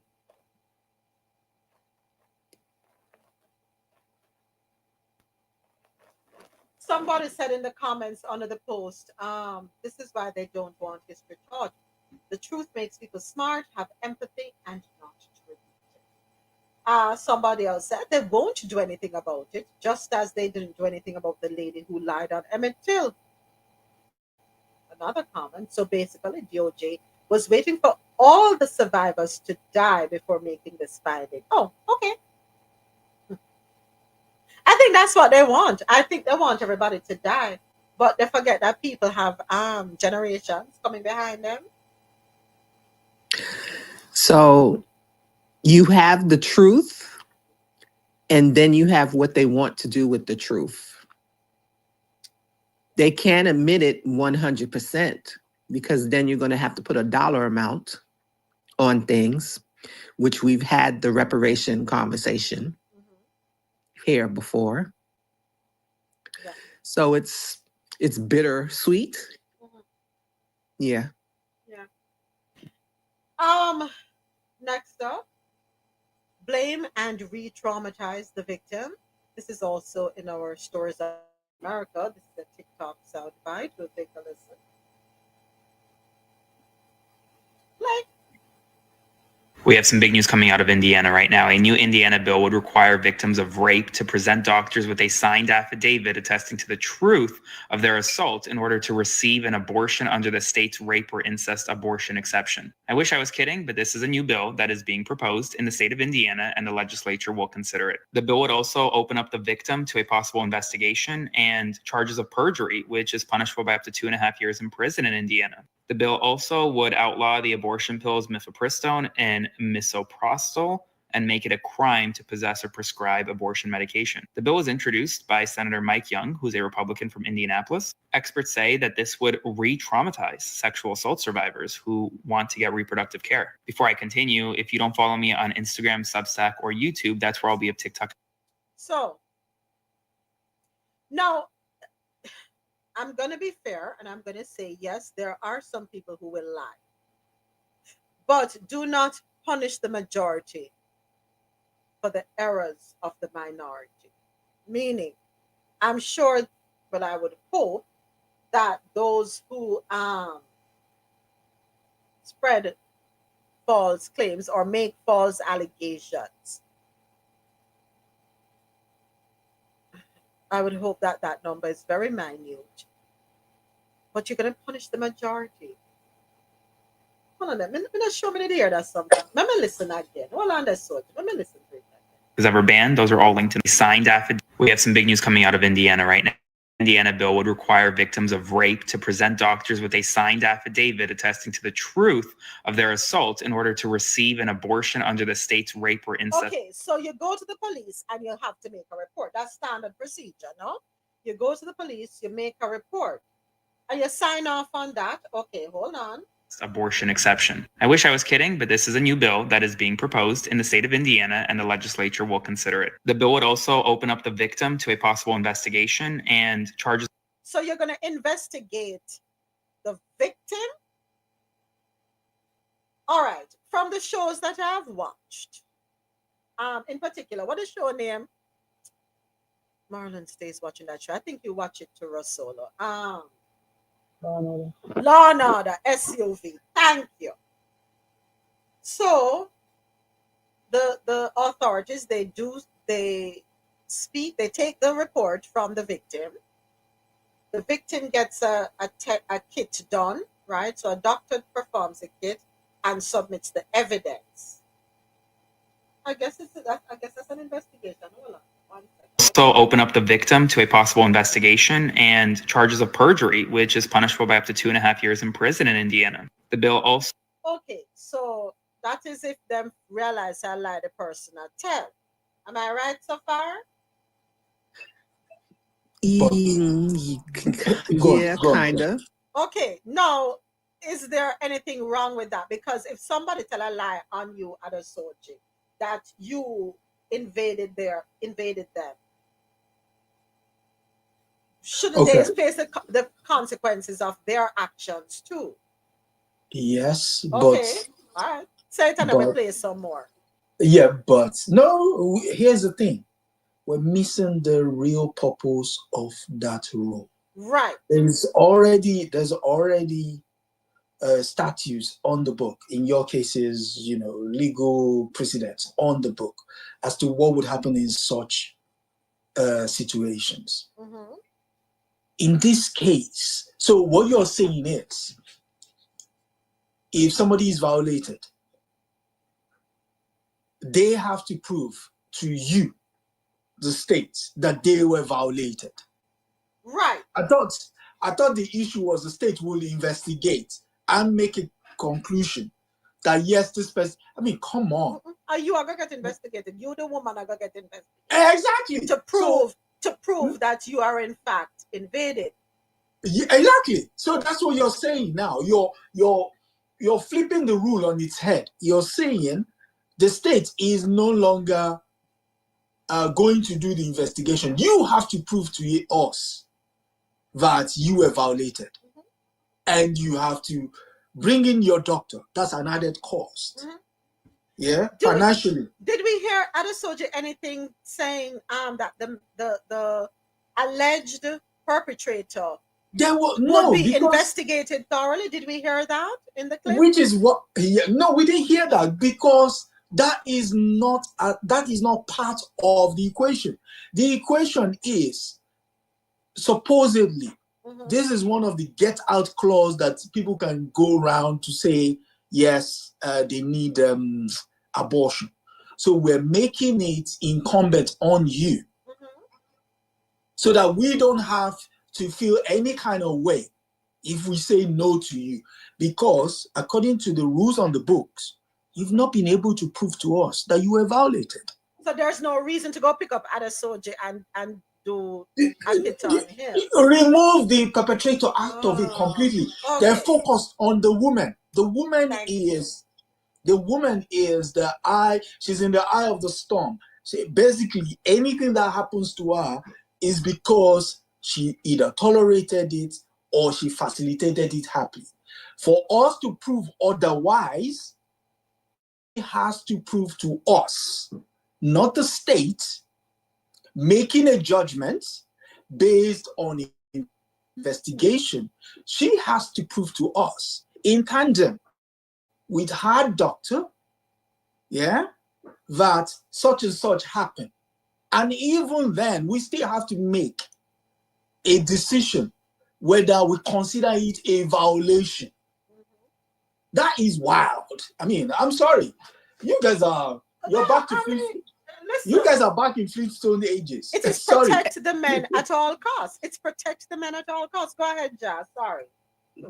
I honestly think that the law has worked that way from the beginning. But what about cases like the cases that are now, when it's years later and you're trying to, how are you going to prove something from years later? Is the law going to adapt to that?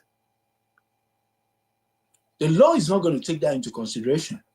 The law will say, I'm pretty sure they would hammer it in to make sure they have a consistent rule. Because the rule is that we cannot allow you to access any reproductive health medicine. Water types. Again, this is just going to force more women to just keep quiet. It may even start vigilante justice, but I yield. There's the justice that's needed. I'm sorry. When are they going to think about the victim? Hey, James. Hey, isn't the story that you're reading that doesn't have something to do with abortion, right? It's not reading. It's a video clip from a news article. Yeah, Indiana Bill 1136. Hold on a second, James. Hold on. We have some big news coming out of Indiana right now. A new Indiana bill would require victims of rape to present doctors with a signed affidavit attesting to the truth of their assault in order to receive an abortion under the state's rape or incest abortion exception. I wish I was kidding, but this is a new bill that is being proposed in the state of Indiana, and the legislature will consider it. The bill would also open up to a possible investigation and charges of perjury, which is punishable by up to 2.5 years in prison in Indiana. The bill also would outlaw the abortion pills mifepristone and misoprostol and make it a crime to possess or prescribe abortion medication. The bill was introduced by Senator Mike Young, who's a Republican from Indianapolis. Experts say that this would re-traumatize sexual assault survivors who want to get reproductive care. Before I continue, if you don't follow... Yes, James. So you are assaulted, you're essayed, you have to prove that you are essayed, and then if you get pregnant from being essayed, you cannot get an abortion. Go ahead, James.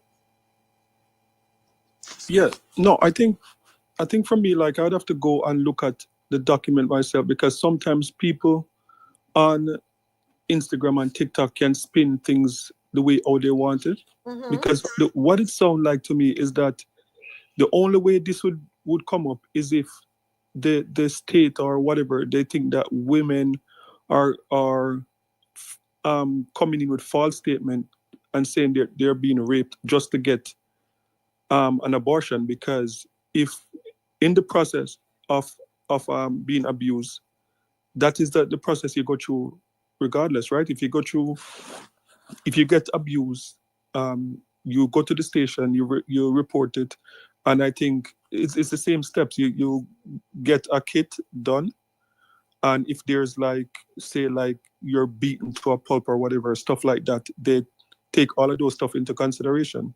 So to tie this with abortion, it just seemed like they're saying that people would come in and use this as an excuse to get an abortion. That's what it sounds like to me, because if you're assaulted, regardless of what, you're supposed to go through that step already.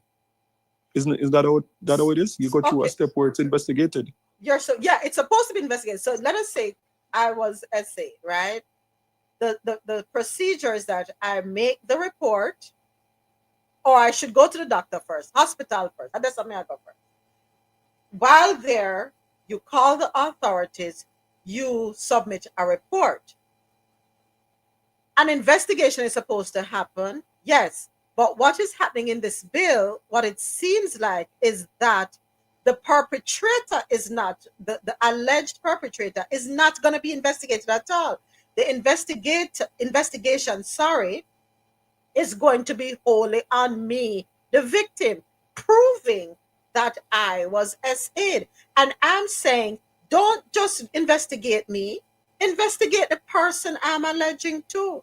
But what it does is, it's as though without even going to any trial or anything, it automatically removes the perpetrator out of the equation. In other words, being victim blamed, I am the one who has to bear the responsibility. And I get what you're saying, James, that there are some women, and I did preempt by saying that there are few women who are wrong, and they do this and they're wrong for it and cause great harm to men. We are fully aware of that.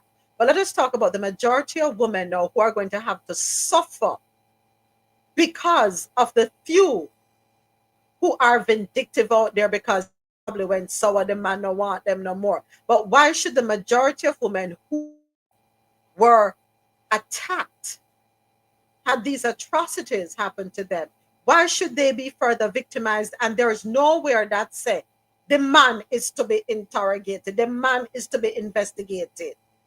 That's what it's about. Because God forbid, if I had a daughter and she was violated like that, where the man there? Not come after my daughter alone. We're going after the man too. Yes, we want to make sure that she's not lying. But what about the man? But go ahead, James. Let me hear your response. Yeah, but that's what I'm saying. It don't make any sense at all. Like, not in America, not in 2025, because it's standard procedure. Like, if you report that, like, they have to go and get the person. I can't see a case anywhere in North America where you go and report that you were SA and they don't send out a warrant to arrest the person or anything like that. That's why I'm saying we'd have to read the detail in that law, because it is standard procedure. This is not like somewhere in the Middle East or somewhere in thing. It's in North America, even in the Caribbean, anywhere you go. Like, I know sometimes it in those cases, like when it goes to court, normally the problem is when it go to court, the women have to relive the trauma when it go to court to prove, in order to get the person to be sentenced. But it's normal, like basic procedure that if you come in, because if you come in and you do a kit, right, they are gonna determine, the doctor is gonna determine, okay, force and like if they see like on your hand, bruises on your body and stuff like that. Right. And the next step is the police is gonna come and pick you up. So something, it just don't sound right. It don't sound right. It sound like, I don't know. What it sound like to me is the only way it makes sense is if they're saying that people are coming in, women are coming in and saying that that happened to them, but they're not like bringing anyone, like bringing a person forward to say, because okay, just imagine, like, if it's illegal, say it's illegal in a state, and you come in and say that happened to you, and they say okay, they do the kit and they call the police, and the police take notes from you and say, okay, who's this person, where's the person, and you don't tell them. That's the only thing I can see, but the normal procedure, basic procedure, they have to pick up the person. I've never heard in anywhere in North America, Caribbean, or anywhere like someone going and report it and the person don't get picked up. We'd have to read that document in a sound straight. All right, so let's see if we can do some research on that document. I put up another article on the Indiana police record. God, Jesus. Hey, we just so ignorant as heck right there. So the Indianapolisrecorder.com. All right, it says here, a new bill would further clamp down on abortions in Indiana by banning procedures using pills and requiring women to file an affidavit of rape to meet one of the state's few exceptions. What do we gather from that statement right there? A new bill would further clamp down on abortions in Indiana by banning procedures using pills and requiring women to file an affidavit of rape to meet one of the state's few exceptions. All right, so if you've been raped and you want to get a pill to abort this child, you have to file an affidavit of rape. All right. Its future is uncertain since it was filed by a Senate Republican, Indianapolis Senator Mike, who has clashed with caucus leadership over Indiana's abortion ban. Young told the ICC that he believes abortion using medications are more dangerous, and that's why he wants to ban them. Michael Young, you ever take one abortion pill yet? You ever take one abortion pill yet? Oh, yeah. You can't. So he says our job is not to only protect the lives of more children, but it's our job to protect the women's lives as well. Let me ask a question. How do you protect the lives of children when you don't want to know nothing about gun control in this country as people continue to kill off children and we just say thoughts and prayers? All right. So you say it's your job to protect my life as a woman? If it's your job to protect my life, giving me protection means you're going to listen to me. And who are you to play judge and jury? You want to have an abortion? How is that your business? Why should you, a man, determine if me, the woman, should have a child, yes or no?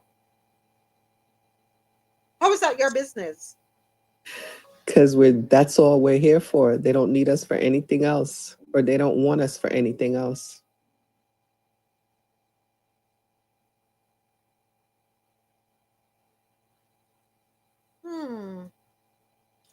Bare feet and pregnant. Say it again. Say it again, Adesoji.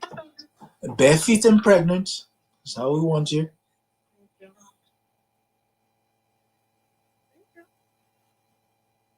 That's it? Nothing else? Nothing else? We don't serve any other purpose? You know, they're worrying about the population, but yet they can't feed us. And what they are feeding us is making us ill. And then everybody is either overweight from the messed up food or sick from the messed up, should I say messed up? Y'all know what I mean. Yeah, I understand. Overweight, sick, on medication.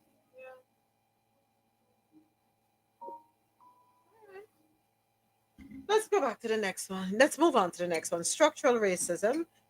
This is our final story and stories out of North America before we move on to TikTok talk. Let's take a listen. Stanford did a study where they sent out thousands of duplicate resumes to Fortune 500 companies. Half of these fake resumes had black sounding names like Tyrell and Lamar. The other half had white sounding names like Walker and Bobby. Half of the black applicants had a felony on their resume. Half did not. Half of the white applicants had a felony on their resume. half did not. About 34% of whites with no criminal record received a callback or job offer. In the case of Black testers, 14% of those with no criminal background received a callback or job offer. But the most surprising finding was really related to Blacks with no criminal background relative to whites with a felony conviction.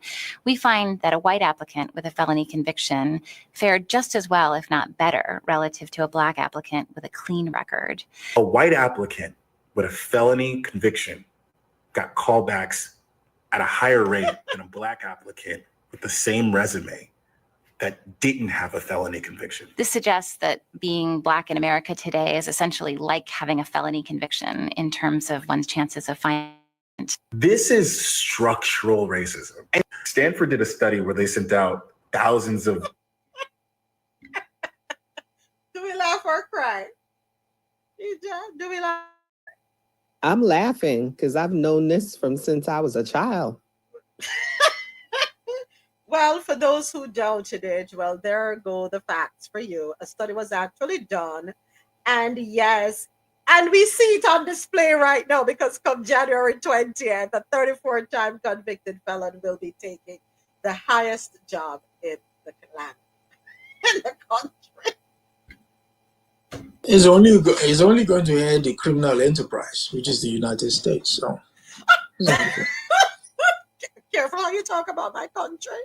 I love my country. I'm a patriotic person. So careful you talk about the country. Well, the country that you sent your people over to. You're all patriotic criminals, so that's good. And you're in fine company. And on January 20, he'll be raising his hand to faithfully serve you. Guess who is going to be there up front and center? Did you see the thumbnail on YouTube for the upcoming show for today, of course? With the Los Tres Amigos. We need a name for them. The Three Musketeers. The Three Musketeers. Yeah. They're going to be up front and center in the VIP section. Yeah. What did Biden say yesterday? The oligarchy. Yeah. So they're here. So good luck to you guys. Good luck. All the best. Whatever. You don't really care about us that much. You're over there laughing at us. The whole of London is laughing at us, actually. You can't strike because if you strike, they will sack you. You can't protest because if you protest, they will. You can't. What else can't you do? Oh yes, you can't abuse your king because they will incarcerate you. You guys are good. You guys are having fun. Way too much fun. I mean, come on. Best country ever on earth. It is time for TikTok talk. Let's get into those TikTok talks. And the first video we have, what to know about RedNote, the Chinese app that American TikTokers are flooding. Let's take a listen to this. Is that it? Gotcha. All right, let me read. I have to read that one now. Okay. I thought I had a soundbite for this, but apparently I do not. So according to NPR.org, with the clock ticking on a potential TikTok ban in the US, scores of Americans are flocking to a surprising alternative, a popular Chinese social media platform called RedNote in English. The Supreme Court appears unlikely to block a law that requires TikTok to either be divested from its China-based parent company ByteDance or shut down in the US on January 19. The law stems from concerns about the Chinese government accessing Americans' data. That's got many of the viral video apps' 170 million US-based users preemptively looking for somewhere else to go, and RedNote seems to be a form of choice. The start of this week saw a dramatic uptick in Google searches and social media posts about RedNote, as well as its surge to the top spot of the free apps chart on Apple's App Store. The market intelligence firm Sensor Tower told NPR that its data indicates RedNote is also the top-ranked social app on the Google Play Store on Wednesday, a big jump from 162, where it stood this time last. A person close to Rednote told Reuters that more than 700,000 new users joined in 2 days. The New York Times reported that more than 100,000 people joined a live group chat hosted by a user named TikTok Refugee Club on Tuesday. Many of these Americans who are newcomers are calling themselves TikTok refugees, a term that's proliferating across the app in hashtags, comment sections, and live chats. And the app's Chinese users appear to be welcoming them with open arms, asking for cat photos and help with their English homework. While Rednote, like all social media apps in China, is subject to government censorship, many users are cheering the opportunity for cross cultural exchange, especially given the tense relationship between the US and Chinese governments and the fact that major platforms like Google and Facebook are blocked in China. For so long, we really haven't been able to connect or talk with each other like this. But now we finally can. And it feels so special. One Chinese user, yeah, he said that in a now viral post. This is such a real chance for us to get to know each other and maybe create something amazing together. You're not just welcome here. I really, really hope you will stay. So the Americans said, all right, to hell with it. We will take the chance because they're doing what they want with our data anyway. So whatever. It is what it is. All right. So to follow up that article, we have a TikTok video. Yes, I have a TikTok video this time. You have an opinion, but you don't have a choice. Let's take a listen. The Chinese said that Americans are not free because the American TikTok refugees asked the Chinese, what stereotypes do you have about us? And I'm say like we're fat and we like junk food. No. They said that we think that we are free, but we are not, that we live under an oligarchy and that we essentially live in a corporation. And we're fat. The Chinese said that Americans are not free. Is she wrong? Are they wrong? Are we free? Well, the two F's don't. Okay, the first F, freedom, is the illusion of freedom is there. So Americans will think they're free, yet they're not, because you're not really free. You're not free so much as you think you are. But again, the illusion is real. The fat side of it, well, it is what it is. You can't say, I mean, that would be a stereotype. I don't know what the obesity levels are, but very high, very high. Very okay, high. so safe to say, well, it's not a stereotype, then it's a fact.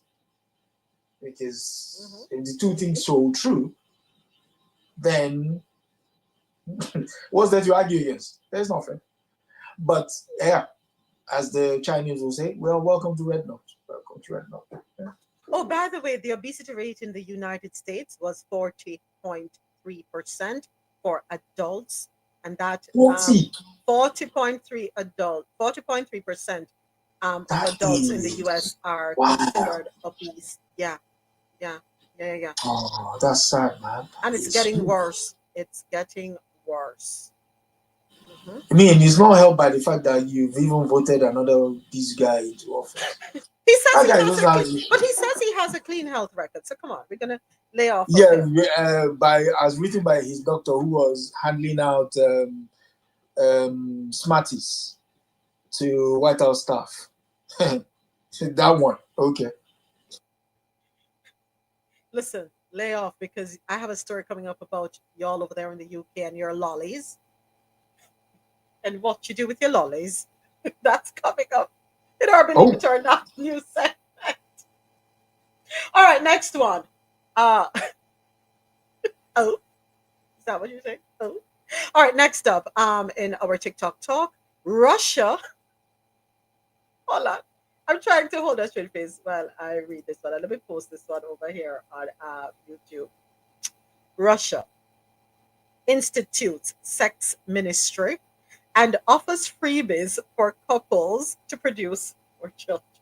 Let's take a Ministry listen. of Sex. You heard that right. Russia wants such a ministry to fix its falling birth rate. It has an aging population, low birth rates, and rising mortality. So the Kremlin wants people to have more babies and have them fast. And they floated some brilliant ideas to make it happen. A new ministry is only the beginning. They want couples to turn off the internet and lights by 10 p.m. and get to work. They want to pay a pension to mothers who stay at home and not go to office. They want to cover hotel expenses for your wedding night and pay bills for your first date. Now, first dates are scary enough without the government involved, but Russia wants to do all of this and more because President Vladimir Putin has high expectations. He wants women to have 8 children or more. That's going to take some work from couples and apparently the Kremlin, which has passed a new bill this week banning child-free lifestyles. It outlaws any form of so-called propaganda which promotes the refusal to have children. This includes material on the internet, in media outlets, in movies, in advertisements. Basically, anything that promotes a lifestyle without children is banned. Violators will be subjected to fines, about $4,000 for individuals and $50,000 for legal entities. Now, if you know Russia even a little bit, you know that they're acting out.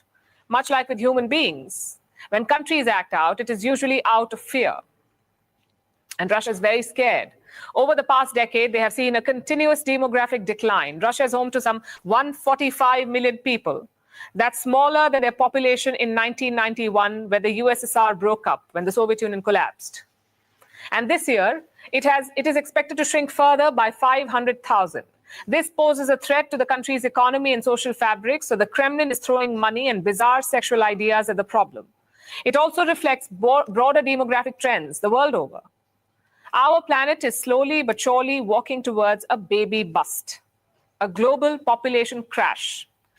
Fertility rate, or the number of births per woman, is falling across most countries. In 2017, the global fertility rate stood at 2.5. By 2021, it was down to 2.3, and now it is 2.1. What is the ideal rate? 2.2. So we are below the ideal rate. 2.2 is also called the replacement rate, the rate of births per woman, which keeps the population stable. The world average is lower than that. So the number of births is falling. What are countries doing about it? They've already curbed women's rights in more ways than one. They have failed to ensure the safety of women. They have judged and controlled women's bodies. They have certainly not made it easy to have or raise children. And now they're cajoling women like they are children so that they can have more children. This is what most countries do. They first try to bribe women, like South Korea did. It has the lowest fertility rate in the world at 0.72. Since the year 2006, South Korea has spent more than $270 billion. Last year, Japan pledged $74 billion and Taiwan has spent more than $3 billion. Most of this money is for payments or tax benefits to new mothers. But the cold hard cash has not delivered. So governments try step 2, sweet talk. Singapore, for instance, has among the lowest fertility rates in the world. This is the year of the dragon. So during the Lunar New Year, they urge people to add, and I'm quoting, little dragons to their family. In other words, have children and have them this year. That was a message. It is a crass message coated in honey. But often even that doesn't work. Then leaders resort to what they do best. They call women names, like villainizing what they call childless cat ladies in the US, or making strange demands, like in Japan, where they want women who don't have children to remove their uterus at 30. Meanwhile, France wants compulsory fertility testing for women aged 25. Bizarre is a small word to describe what is happening here. This borders on dystopian. Governments are so used to having a say over women's bodies, they don't want to accept that in certain things, nature plays a role. And do you know the worst part? None of these tactics work. Decades of research proves this. People will not have children because you push them to. They will not have more children if you entice them with payment or fertility tests or bans on so-called child-free propaganda, and certainly not with public shaming. So what should governments do? Well, create conducive environments, implement policies that help mothers, provide better housing, generous maternity leave, cheaper childcare, and more jobs, so people can build the lives they want while also having children.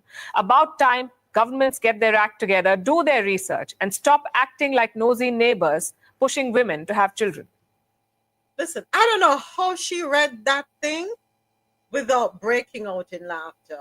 You But should see her face. She was stifling that laughter. But Ja, go right ahead. it pisses her off. And in case people are wondering if she's speaking the truth, if you watch the video on TikTok, you will see all the clippings from the various newspapers, magazines behind her. Also, you can take your time, take yourself over to Google and do your research. You will find it on a few outlets. For example, I'm looking at one, the Economic Times. Yes, Economic Times .India Times. Yeah, it is a fact. Turning off lights and internet. One idea suggests turning off the internet and even the lights between 10 p.m. and 2 a.m. to encourage couples to engage in intimate activities, according to the Mirror. So, Moments. How are we going to feed these children? Well, he said How are it. we going to educate these children? So you giving me a couple of dollars so I can have a baby. Now, what happens as the baby grow up? Are you going to pay for their education, or do I still have to come out of my pocket? Oh, but wait a minute. I'm not even making a livable wage. Who cares? That's why I encourage the gentlemen in the room to look to the east. Singapore would pay for everything. Turn off the lights. They need us at Adesoji. They giving light the candle. they putting billions in it. Oh, so Dre, you just gonna leave your black woman and go to Singapore? But if Dre Look to the east. But Ja, what if he's a black woman is not Dre's type? You know, just go and leave the woman in the west side, head to the east. You know. Turn off the lights. I'm just going after him saying, Adesoji, they need us, let's go. That's all I'm going after. Turn off the lights. We're not leaving the black woman, but we're going to help to populate the world and make it more black. Let's get it on. Let's get it on. Let's love, baby. You're gonna populate the world, and still, when you go somewhere, you got this one drop of. Let me be quiet. So you know something, Ja? Hold on, now you're onto something, because I said this. I am all for interracial relationships and the products of interracial relationships, and that way that should help to eliminate racism, because now everybody black. Right?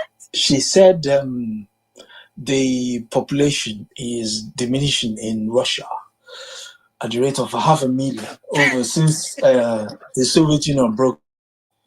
Well, somebody did not read that memo to us in Nigeria. Because that's why I said, turn off the lights, light the candle. Moment. Yes. I think that the thing what they need to solve in Russia is racism, because if they allowed more Jamaicans to go over there and more Are they racist though? Because I heard that they are not. So what is it? To an extent, they are. Yeah, they need more. They need more interracial babies over there, I guess, because if they get Elephant Man, Beanie Man, and couple, maybe about 10 Jamaicans, they can start populating.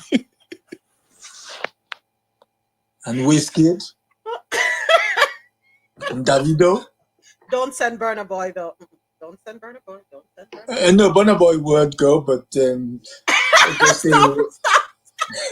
Let's just say he would. Stop right there. I know exactly where you're going. We're gonna stop right there. It would turn things out. We're gonna stop right there. So I came across a video.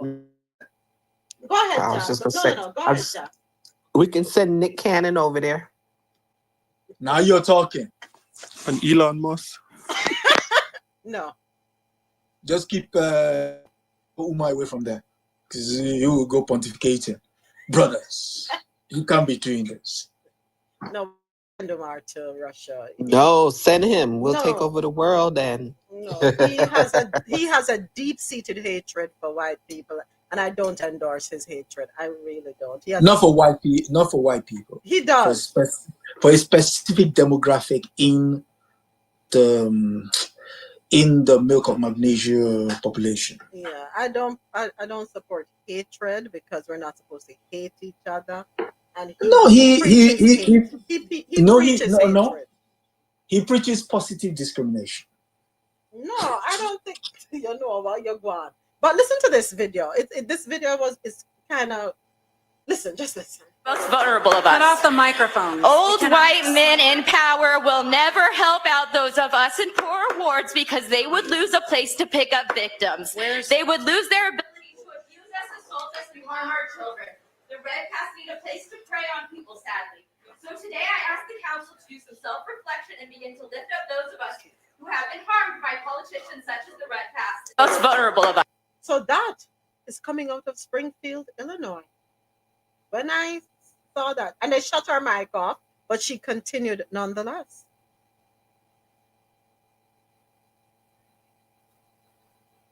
Who knew? Pick up victims.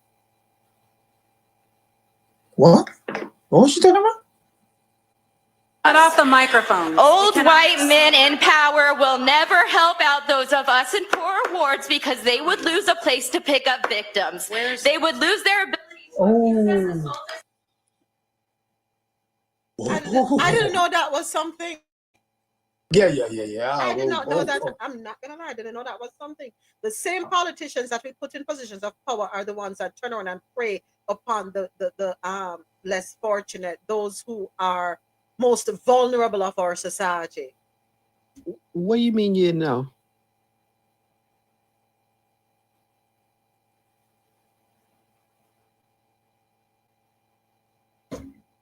The politicians, they're corrupt, and it makes you. So are they okay, Ja, with these young girls that they pick up, these vulnerable young girls pick up? They're okay with these young girls getting pregnant, but I hope these young girls, if they do get pregnant by them, take the babies and leave on their doorsteps. Because we don't want them aborting the babies, God forbid. So take them, just knock on their door and say, and when Mary Kate opens the door, say, "Hi, Mary. I am Sally. This baby belongs to your husband. Here. Have a good day. Bye." They're the handmaids. Exactly. Mary already knows Sally. Ooh, Lord have mercy. You have a point. But you know what just dawned on me? If we are able, not me, but for the vast number of people that were able to be petty, download Red Note, make Red Note become number one on the app, on the Apple Store, in the Apple Store. Do y'all realize how power y'all have? Why can't we use our power for other things?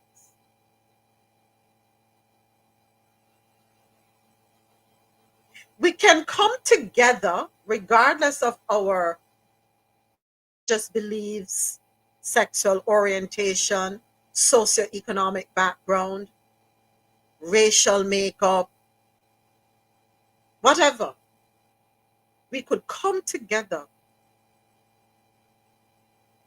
and boycott Meta. Oh, have you seen Meta stocks plummet? Ooh. But we can't do it for other things in this country.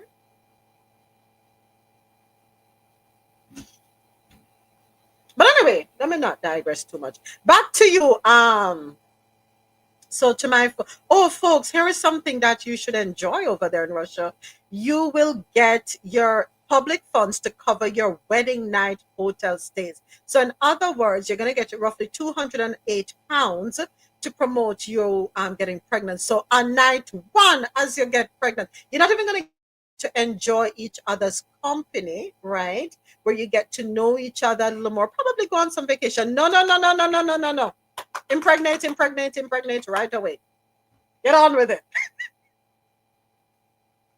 Okay, Ja, you had a concern. In addition to these national ideas, some regions are implementing their own strategies. So in Khabarovsk, female students aged 18 to 23 can receive 900 pounds.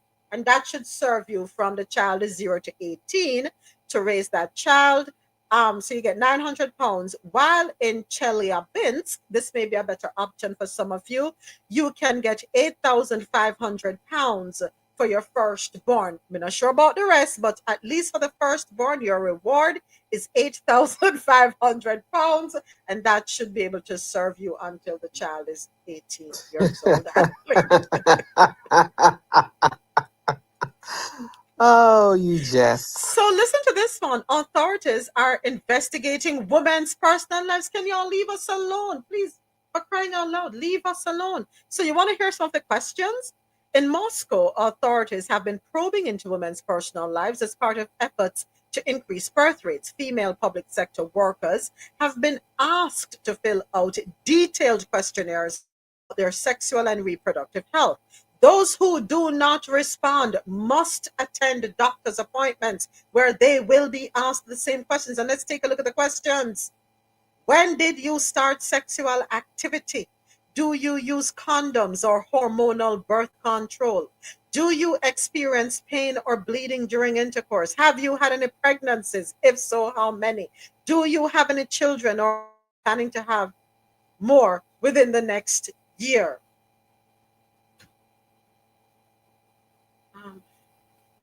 What the incentive is, Dre, for you and Adesoji, as you may be desirous of going over there to Russia to help out with the population issues. But what population issues could they be having when, on one hand, you have people sitting in boardrooms saying that the world is overpopulated and we need to shed the population? Oh, snap, I forgot. Facts. Okay, sorry, I forgot. It's the continent of Africa that we have a concern with. And you just got rid of a lot of women and children in another part of the world as well. Yeah, I totally forgot about that. But yes, it is a thing. All right, so next up in TikTok Talk, we have our final story in TikTok Talk. It is titled The Oligarchy. Yes, let's take a listen to this one. Okay, so NBC News has confirmed at next week's inauguration, Elon Musk, Jeff Bezos, and Mark Zuckerberg will all be there sitting together and sitting with Trump's cabinet picks, which means the VIPI seats. And I want you to just think about this. These all have major businesses in technology, right? Things like artificial intelligence, social media, interest in cryptocurrency, industries that could face massive regulatory changes over the next few years. And if these three individuals have control or have say or have influence over what that regulation looks like, get ready. They will have more zeros next to their names in terms of personal wealth than you and I can even count. Do we realize that's what's happening here? That's why I had the three of them in the thumbnail on. Yes. Yes, we realize it. That's why I had the three of them on the thumbnail. They're the ones who are running the country. Are you whispering? They're the ones who are running the country. No, sir. Am I lying? No. Okay. They're the puppet masters. But I don't know how true it is. I need to do more research. You know what? Let me jump on Google since I'm going to bring it up. But I glimpsed something that said that Elania is going to have a space in the White House. You don't have to do your research. We don't have to fact check anymore, remember? I forgot. Say it is and it will. So, according to the New York Times, Elon Musk is expected to use office space in the White House complex. According to the public, Elon Musk just won himself a close-up seat in Trump's White House. According to Fox News, Elon Musk poised to occupy White House office space. According to MSNBC, Elon Musk reportedly set to have office space in the White House complex. Well, after all, he paid for that office space, didn't he? To the tune of how much? What was the cost? 200 and something $1 million? 250 million. Expensive real estate, if you can get it. And the funny thing is, you keep hearing about Elanya. So where is Vance going to sit?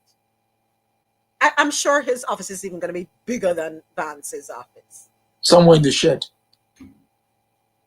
America, you're a joke. But then again, when I say that, people take offense to it. I'm not bashing the US. I'm calling out the idiotic stances and moves that we make and how we're not recognizing we are the laughing stock of the world. Because what kind of government where you sell your government under the disguise of elections? So what was the point of people voting? What really and truly? Do we have a democracy? Are we upholding the Constitution? What's the point? I go out there and vote to exercise my voice at Adesoji, but at the end of the day, it's 3 oligarchs who will determine what happens in the end. Go ahead, Adesoji. Government by the powerful, for the powerful, by the powerful. So, welcome to new democracy, the definition of new democracy. So, I don't know what you people are worried about. Just, after all, you selected them. We're just going to be over here. We've got our popcorn ready, salted, and we're watching. All right. Okay. Thank you. I like your compassion. Our vote counted. Just unfortunately, the percentages of his supporters won. That's all. All right, we keep it moving because it's like depressing. Monday, and it's such a pity that the president-elect is going to be sworn in on MLK's day. You know? Anyway. Oh, and I think over there in Texas, the flag will not be at half staff, but will be raised all the way up. Not just here.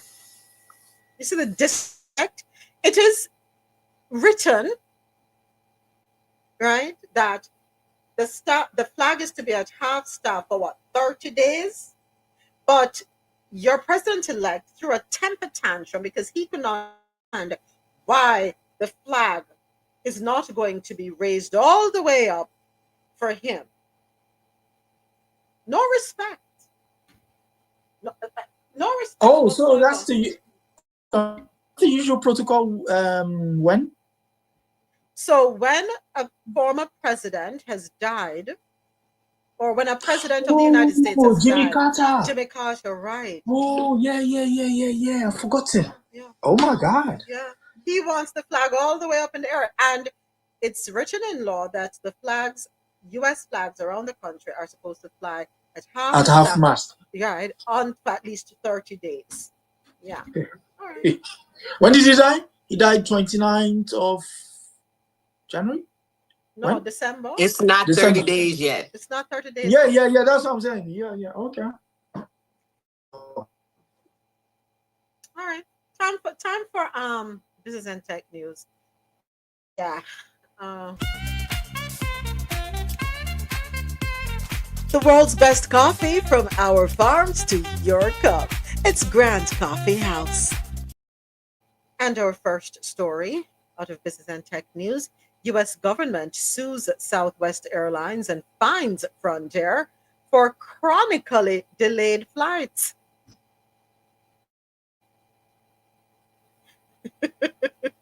According to the Associated Press via WSVN, the Transportation Department is stepping up enforcement of persistent flight delays with a lawsuit against Southwest Airlines and a fine against Frontier Airlines. The agency said the U.S. District Court lawsuit it filed in California on Wednesday alleges that Southwest illegally operated chronically delayed flights and disrupted passengers' travel plans. it says it's seeking maximum civil penalties. Well, according to the Transportation Secretary, airlines have a legal obligation to ensure that their flight schedules provide travelers with realistic departure and arrival times. Today's action sends a message to all airlines that the department is prepared to go to court in order to enforce passenger protections. The department transport the I'm sorry, the Transportation Department said its investigation found that Dallas-based Southwest operated two chronically delayed flights, one between Chicago Midway International Airport and Oakland, California, and another between Baltimore, Maryland and Cleveland, Ohio. Both flights were chronically delayed for 5 straight months and together resulted in 180 flight disruptions for passengers between April and August 2022. The department fined Frontier Airlines $650,000 in civil penalties, with $325,000 to be paid to the U.S. Treasury and the remaining $325,000 to be suspended if the carrier does not operate any chronically delayed flights in the next 3 years. So, why is the money going to the Treasury and not to the people who were impacted, who may have had to book a hotel or get another flight to get to their destination? Why is it going to the Treasury? The Treasury don't have enough money up there already, plus the gold out of Haiti. What else do they need? That was my thought as well, but I don't know if those passengers were reimbursed. So it's just an assumption. But yeah, why is the money going to the Treasury? Yeah, because they're subject to the law of the land, and the law of the land says if that happens, that's the recourse. So the government has to get the money. Sorry. All right, and here is another lawsuit. U.S. government, Capital One accused, how dare you accuse them, of cheating millions of customers out of interest rate payments. Ooh, this one also courtesy of WSVN via CNN. Capital One is, or I should say, courtesy of CNN via WSVN. One is being sued by the U.S. government's consumer watchdog agency for cheating millions of consumers and not paying more than $2 billion in interest to holders of high interest savings accounts. The Consumer Financial Protection Bureau, CFPB, accuses Capital One of freezing the interest rates of its flagship 360 savings accounts at low levels despite rates rising nationwide. That the bank launched a new account that offered better interest rates without telling 360 savings customers. As a result, that decision cost consumers more than $1 billion in lost interest payments. The CFPB is suing Capital One for cheating families out of billions of dollars on their savings accounts. Banks should not be baiting people with promises, and I'm rolling my eyes on this one. Banks should not be baiting people with promises they can't live up to. What's new? If insurance companies can do what they do to people, why should we expect anything different from another financial institution, right? Capital One said in a statement that it's deeply disappointed to see the CFPB continue its recent pattern of filing 11th hour lawsuits ahead of a change of administration. Nothing gonna slip. So, I don't like the idea, say it's an 11th hour lawsuit right ahead of a change in administration. It would never be filed because President-elect would uphold the shenanigans. Can we go back to the days of keeping our money underneath our mattresses? Banks will pay You can, but you're going to have to buy a gun to protect yourself. That's the only thing. They don't pay interest on savings accounts anyway. They don't. You will get a 2 cents and a 3 cents. You have to have Every millions. penny matters. You have to have millions for you to get anything. And how many of us have the millions to get anything? You know what I despise? Lord forgive me. When people come in this space, put up them hand and bring them up on the stage, them exit. What? Is it everywhere you go, you have to be seen? We don't know how to sometimes slide in and just be quiet. Lord forgive me. Please forgive me.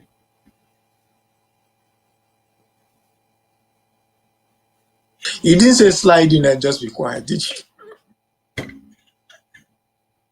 I'm sorry, I'm behaving myself. Trump announces external.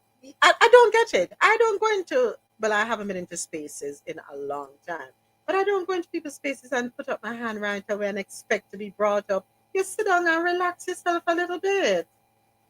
I mean, I don't know you. We don't know you. Give us a minute. Give us a minute.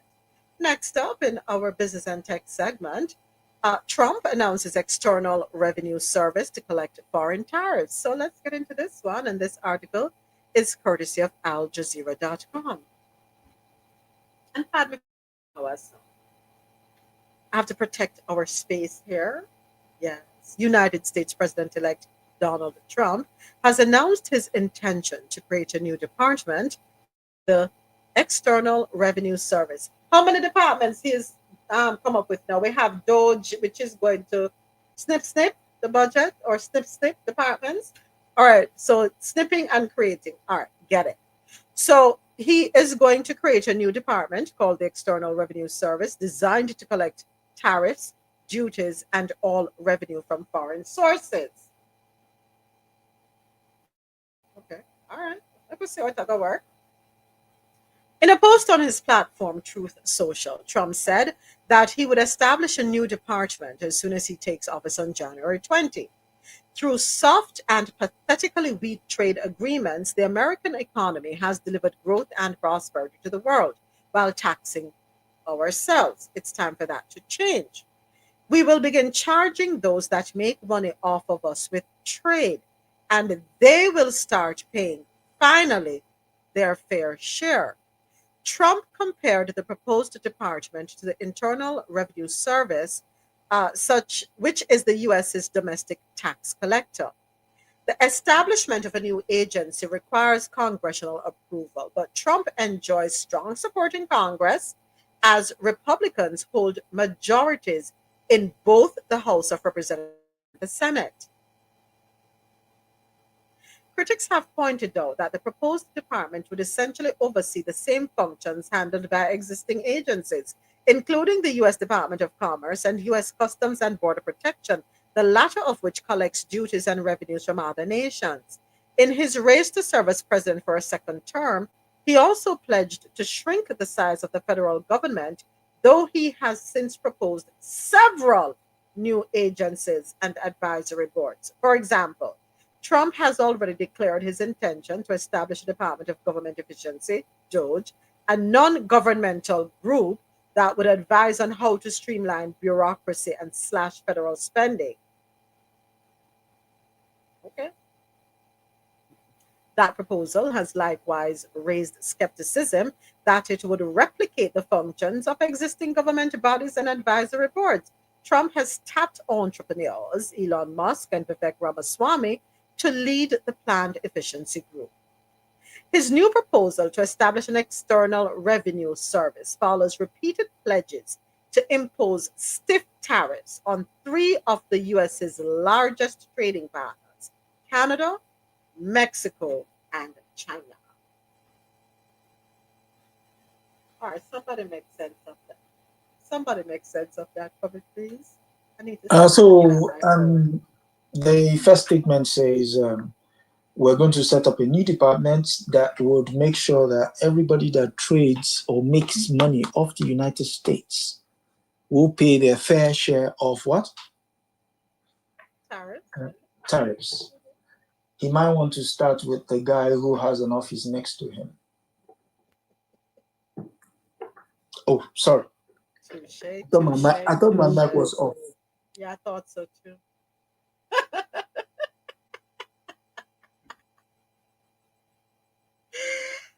Time for health and science news. Let's get into our health and science. Lormel Skin Food. Log on to LormelSkinFood.com. Discover the range of natural skincare solutions. Indulge in the radiance of natural and organic beauty with the best natural and organic soap bars, whipped soaps, body butters and oils, all 100% natural products. L'Ormel Skin Food for a natural, beautiful you. All right, first story. FDA approves genetically modified apple variety from a venture capital backed biotech. Oh, Lord have mercy. Una can't stop kill we off, please. May I beg you not, please stop kill we.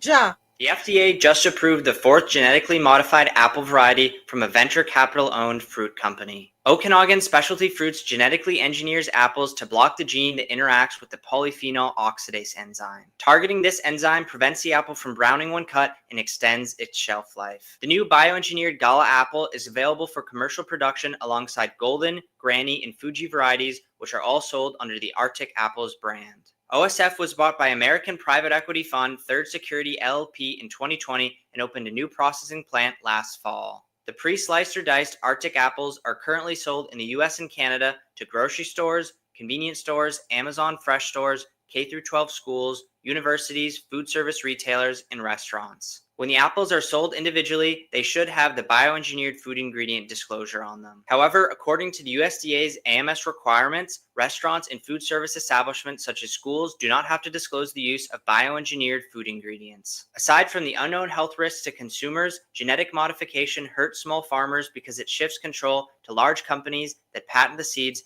and poses a threat to crossbreed and transfer to non-GMO varieties. I used to work on an apple orchard, and the unfortunate reality is that many are struggling right now due to irregular weather, so please look to support family-owned apple orchards whenever possible. The FDA... And I did do a fact check on that one, because even though we are relaxing the need to fact check, I'm still going to do my due diligence. Ja, thank you. I was in shock when I listened to the video. I wasn't. Want to produce all these babies and send them to school, and they don't even know they're eating genetically modified food. So you heard where they say that it probably won't be labeled, right? In schools. We heard. Monchoy? You know, just kill us. Just kill us. One way or another. We're just going to die a slow death. So what is hypocritical about this now is off the heels of that one, I have an article here, courtesy of WSBN. Let me go ahead and pull it up. Where the FDA bans red dye number 3 from food and drinks in the US. So you're banning on one hand, but you're allowing on the other hand. That don't make no sense. So hold on, let's take a listen. Is banning a popular dye in food, beverages, and ingested drugs. Red dye number 3 is a synthetic color additive made from petroleum used to give foods and drinks a bright red color. It was banned some 30 years ago in cosmetics after evidence linked the dye to cancer in animals. So now manufacturers have until January 2027 in food to make the changes in their products. For ingested drugs, the deadline to stop using it comes a year later. A lot of parents happy about that one. Yeah. I mean, but what's the point of being happy if in school your children are going to be eating? Listen, I have to step away one quick second. Bear with me. Go ahead, carry on the conversation, please. But what about the 30 years of us already having that red dye? And that's not the only dye that needs to be banned. Adesoji, I'm sure that you can tell us the ones that aren't. But I remember us even comparing ketchup here with DJ Teflon with your ketchup in UK. Very much so, very much so. Most of those additives have long been banned by the EU. And so that's one of the principal problems why there can't be any sort of trade between the United States and the EU because of the regulatory bodies here with regards to their foods are very particular about what enters the market, very particular, especially with all the restrictions. So it's highly unlikely that that sort of trade will go ahead. But for the United States, I suppose it's something to look to be happy with. Finally, somebody is looking out for you, but I suggest you keep your eyes peeled, because these guys coming in are basically going to be anti-regulation. And so all of these regulations can be rolled back, even without you guys knowing. And that is the truth. And the article said, what, 2 years Yeah. for one place and 1 year for the other place? That's still a lot. That's still a lot of consumption. Well, see, the the thing is, if people also don't have options, they might actually embrace what is not good for them because it's cheap. Because it doesn't say they're going to have to pull the ones that are in the market. There's no way it says that in the article. So what are they saying? They're free to continue to sell this as long as they still have it on the shelves. Yeah. That's even more scary. So just pray for us. That's all I'm going to ask. Just pray for us. All right. Next up, courtesy of NPR. Let me paste this over here for YouTuber. All right. So lower nicotine requirements in cigarettes could be coming soon. And we have a sound bite for this one. Let's take a listen. The Food and Drug Administration, the FDA, is proposing a limit on nicotine in cigarettes and other combustible tobacco products as President Biden leaves office. It's a move the White House and anti-smoking advocates have said could make smoking a lot less addictive and easier to quit, as NPR's Yuki Noguchi reports. Nicotine is the substance in cigarettes that makes them highly addictive. So Erica Sward, a vice president at the American Lung Association, says capping the amount of nicotine in a cigarette to very low or addictive levels could have huge impact on the popularity of smoking, in particular by reducing the number of people who get addicted when they're young. We can imagine a scenario where kids who are lured by industry marketing, online influencers, and flavored tobacco products pick up a cigarette but don't regular users. The idea of limiting nicotine levels in cigarettes originated 7 years ago under the first Trump administration. Sward says there's ample evidence showing such a move would dramatically reduce both smoking as well as the 500,000 smoking-related deaths every year. It would also upend the tobacco market, says David Spross, executive director of the National Association of Tobacco Outlets. He argues it would simply push cigarette sales underground with smuggling of unregulated products across borders, for example. You'd see a huge uptick in the illicit market. The rules on nicotine limits would first have to undergo a public comment period before being finalized. It's not clear how much support it might have under the new Trump administration. Robert F. Kennedy Jr., the nominee to head Health and Human Services, has talked a lot about chronic illness. Dr. Giridhar Malia, a senior policy officer at the Robert Wood Johnson Foundation, says limiting nicotine and other cigarette sales is consistent with the incoming president's campaign rhetoric. An administration that's been talking a lot about chronic disease epidemics. Evidence-based policy actions on tobacco control, including banning menthol, would be very much aligned with those notions of wanting to address the chronic disease. Of course, reducing nicotine in cigarettes would have no impact on e-cigarettes, which have largely replaced them as one of the main ways young people now consume nicotine. Yuki Noguchi, NPR News. And that's exactly what I was going to say, Moments. Most young children aren't even smoking cigarettes anymore. They're vaping. And you know how many years trying to change the formula of cigarettes? Less addictive? Come on now. But to make it less addictive, doesn't that mean the incorporation of chemicals? No, it means the removal of what makes it addictive. But don't you have to add a chemical to remove something? How are you going to remove it, Soji? Talk to me. Yeah, most of the tobacco is laced with nicotine. So if they remove that, then you're less likely to be, hooked on it. So then you just move to something else you can get. Remember this country. Remember Shine Bomb said we have a problem here in this country. And you're right, Ja. They're just going to find something else. There is going to be something else to replace it. Yeah, but it's the nature of the place. Yeah, the people are stressed, and for the, yeah, I mean, yeah, we laugh, but it's the truth. People are stressed. The things that will tick the average American off, the bar is so low. Unlike here, we'll laugh it up. We're like, okay, just having a bad day. But you guys are like, whoa! You just go from 0 to 100 like real quick. Hello? Real quick. Nicotine is a highly addictive chemical compound present in a tobacco plant.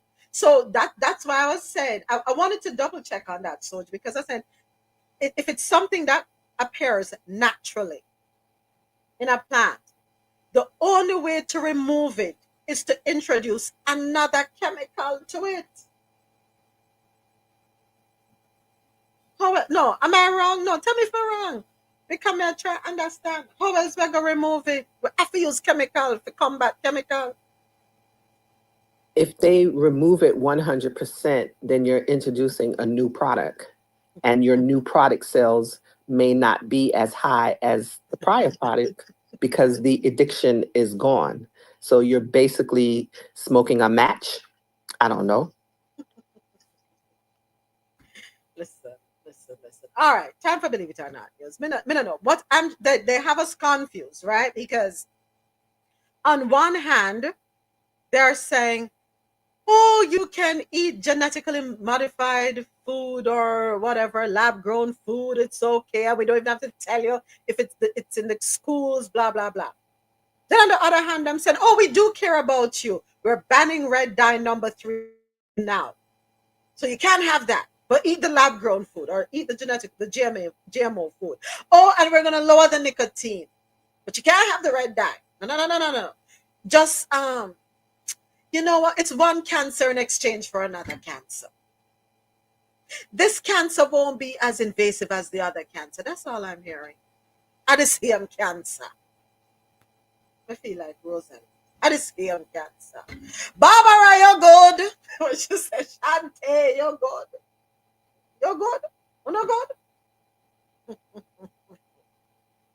Next.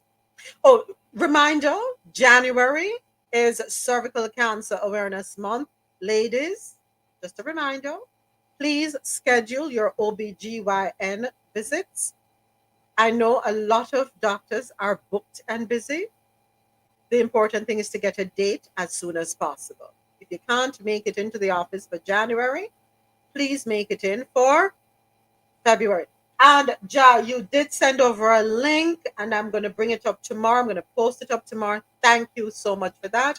When we talk about accessibility to your health screening. So that is coming up tomorrow. Also tomorrow on Coffee and Show in our Health and Science segment, move aside BMI.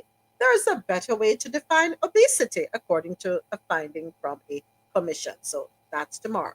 All right, now it's time for our Believe It or Not stories. Let's go ahead and get into those.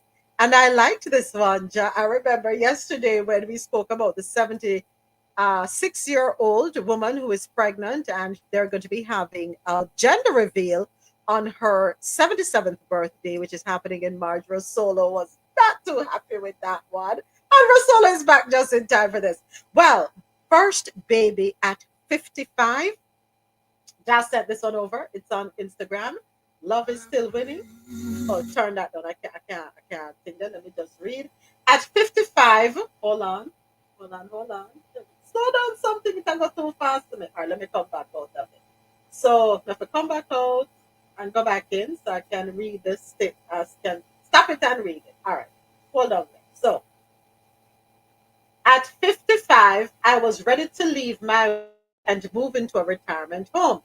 But then my wife gave me the greatest gift, a daughter. All right, hold on. Keep going, keep playing. Next slide says, my wife and I have been married for 35 years. And all those years, we prayed for one thing, a child, but nothing worked. And next slide, please, and thank you. We underwent over 200 medical examinations, consulted countless doctors. 5 years ago, when we both turned 50, we gave up hope. We accepted we would never have. But one day everything changed. My wife suddenly felt unwell, had to call the ambulance. What happened next was nothing short of a miracle. The doctors told us we were expecting a baby. Our joy was overshadowed by the warning. Pregnancy at her age was extremely, risky. But anyway, 9 months later, our daughter was born on Christmas Day. Greatest Christmas gift we could ever ask for. Has transformed our lives. Beautiful story. Don't give up, folks. Do not give up. Thank you, Ja, for sharing that beautiful story. Love is still winning indeed. All right. Next up. 50s can be freaky. What you say, so? Just that again? 50s can be freaky as well. So. Yeah, I mean, I'm in my 50s. I don't know if me ever find myself pregnant. That would be the work of God indeed. Because snip, snip, snip, snip. I'm not. I'm not supposed to be able to get pregnant. Not at all. Hey. All right, Father God. Immaculate Conception. I'm sorry, I missed the whole story. I heard you call my name, but I missed the whole story. There was a story. A couple had their first baby at the age of 55. They have been married for 30 something years. They have always wanted to have a child. They tried and tried and tried. Nothing worked. And boom, pregnant at 55. Blessings to them. Blessings to them. What is RoSolo? I said blessings to them. Blessings. All right, next up, let's head on over to the UK for our next, believe it or not, story. Lollies to be given to clubbers to keep them quiet. More sugar, right? So according to BBC.com, lollipops are to be handed to night clubbers in Leeds in an effort to help them keep quiet following noise complaints from people living in a nearby block of flats. The sweets will be given to people as they leave home and carousel after the city centre venue was given permission to stay open later. At a council hearing on Tuesday, an application for the Albion Street premises to add an hour to its serving times each day was granted, with the club now allowed to sell alcohol until 4 a.m. on Sundays to Thursdays and 5 a.m. on weekends. Is it that you people don't have any behavior over there? And don't know how to keep quiet? Don't know how to just, well, then again, I have watched a couple of y'all football matches, and yeah, y'all don't have no behavior. Gotta keep your, put a lolly in your mouth and keep it moving. All right. Why didn't a lolly make someone quiet? Is it what I'm thinking? Because they're sucking on the lollipop. Them not have no time for talk. You know what I'm saying? You know what I'm saying? So, let me move to the next story. Because time and a lot can be, and a lot we can play a lot with that. You know what? I can give you something else to suck on.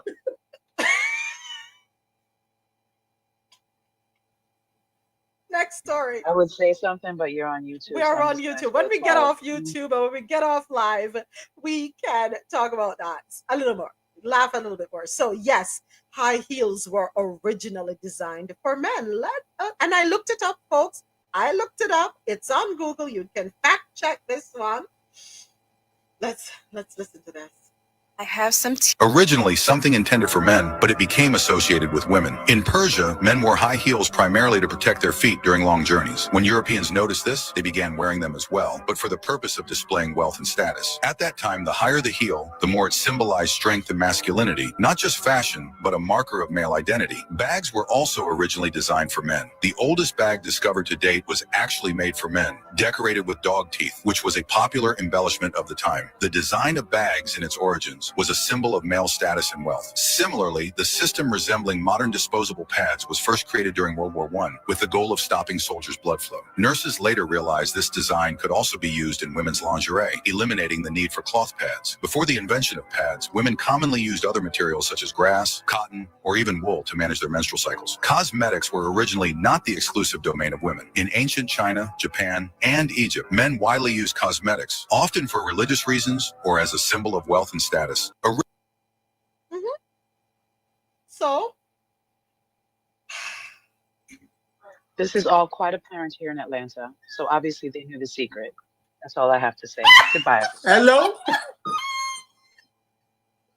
Because we've mastered the art of wearing heels, makeup, as I'm here at work today. Yep, there goes one right there. Looking, strutting along. Yep. Hello? Hello? It's only two man me to wear high heel and look good. Prince and the fellow in Young Rich. It's coming out tomorrow, I think. Coming back season 3. Young Rich Africans. How the show? How the title again? Somebody remember the right title for that show. But yeah, yeah. Well, apparently, Moments, you have not come to Atlanta recently. You just have to come to where I work and you will see heels. In effect, the boots are banging. What's it? So, I want to ask for forgiveness from the male community, those of you who wear the heels and carry the handbags. I would like to ask for, I'm And you know who also wore heels? who? Napoleon Bonaparte. Yeah, because that's why when I talk about Napoleon syndrome, I've been accused of having Napoleon syndrome because I'm short, right? So he was very short. Because I he was want, trying to win. He was trying to Adesoji, you're win. interfering with my apology. Sorry, I do apologize. I would like to humbly ask for forgiveness from the men who wear their handbags and wear high heels. I do sincerely apologize for laughing at you, for speaking negatively about you. I was aware of the history and the association. For those of you also who wear makeup, please accept my humble apologies. Going forward, I will no longer speak about it negatively. I do apologize also on behalf of my ancestors, some of whom are European, and that somehow when they enslaved some of our other ancestors from Africa, they made us feel that, yeah, those things aren't right. Moment. You don't need to apologize because those who are wearing handbags and heels now don't know anything about this history. So there's no reason for you to apologize. They have a whole totally different reason for wearing handbags All right. and makeup and boots. My heels lawyer and has heels. spoken. I no need to apologize. Yes, there's no need to apologize because they don't know what you're talking about. All right, real quick before we jump off air. AI Brad Pitt, artificial intelligently created Brad Pitt, dupes a French woman out of £830,000. This one is in our entertainment news segment. They said Jerry shell out £830,000 man. A French woman who was conned out of £700,000, 850,000 US, that's the equivalent, or 830,000 francs, by scammers posing as actor Brad Pitt, has faced a huge wave of mockery, leading French broadcaster TF1 to withdraw a program about her. The primetime program, which aired on Sunday, attracted national attention on interior designer Anne 53, who thought she was in a relationship with Brad Pitt for a year. She has since told a popular French YouTube show that she was not crazy or a moron. She said, I just got played. I admit it. And that's why I came forward, because I'm not the only one.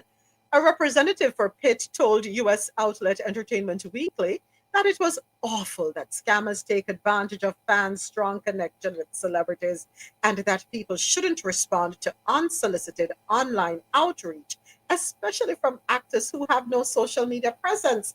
Hundreds of social media users mocked Anne, who the program said had lost her life savings and tried to take her own life 3 times since the scam came to light. Lady, do you know how much Brad Pitt is worth? We have 2 minutes left. Let me look it up real quick. How much is Brad Pitt worth? All right, let's take a look. So Brad Pitt is worth over $400 million. You in your right mind, lady. really think that him need your money? You really take up, you not never clicking on your head. This is say I know the right Brad Pitt this. Not never clicking on your head say he would have asked you for money. You catch a fool, you're carrying further to rat. Apparently, they were bonding over their divorces. His from Angelina Jolie, and her from her RoSolo, husband. you know what? That's what they say. That's what I heard. A bonding thing, and so she thought he needed it because his funds were frozen due to his divorce proceedings. And Just with trying that, to add hold on, hold on right there. With that being said, it is time for us to wrap up our on-air live stream to QMZRadio.com, JohnORadio.com, and MadMusicHouse.com.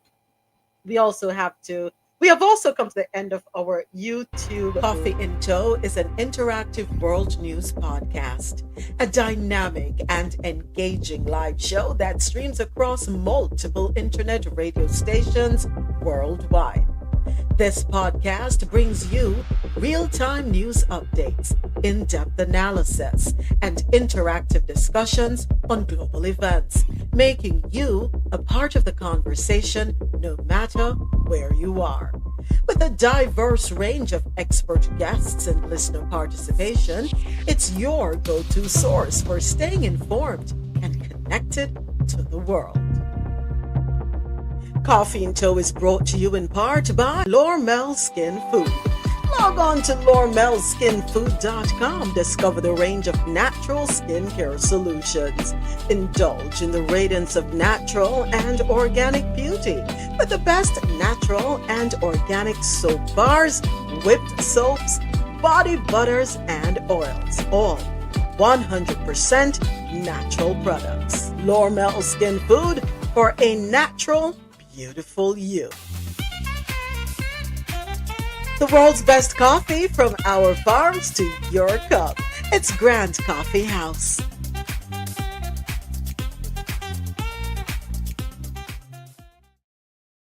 All right, thank you, Coffee in Tow YouTube. Thank you so much for joining us for the live stream. We'll be back tomorrow morning, 9:35 a.m., and I invite you to join us then. Remember to subscribe if you have not already done so. Share the live, like the live, and I hope you were able to leave a comment. Let us know how you feel about everything you just heard. So be back tomorrow morning. Until then, have a wonderful rest of the day. Take care.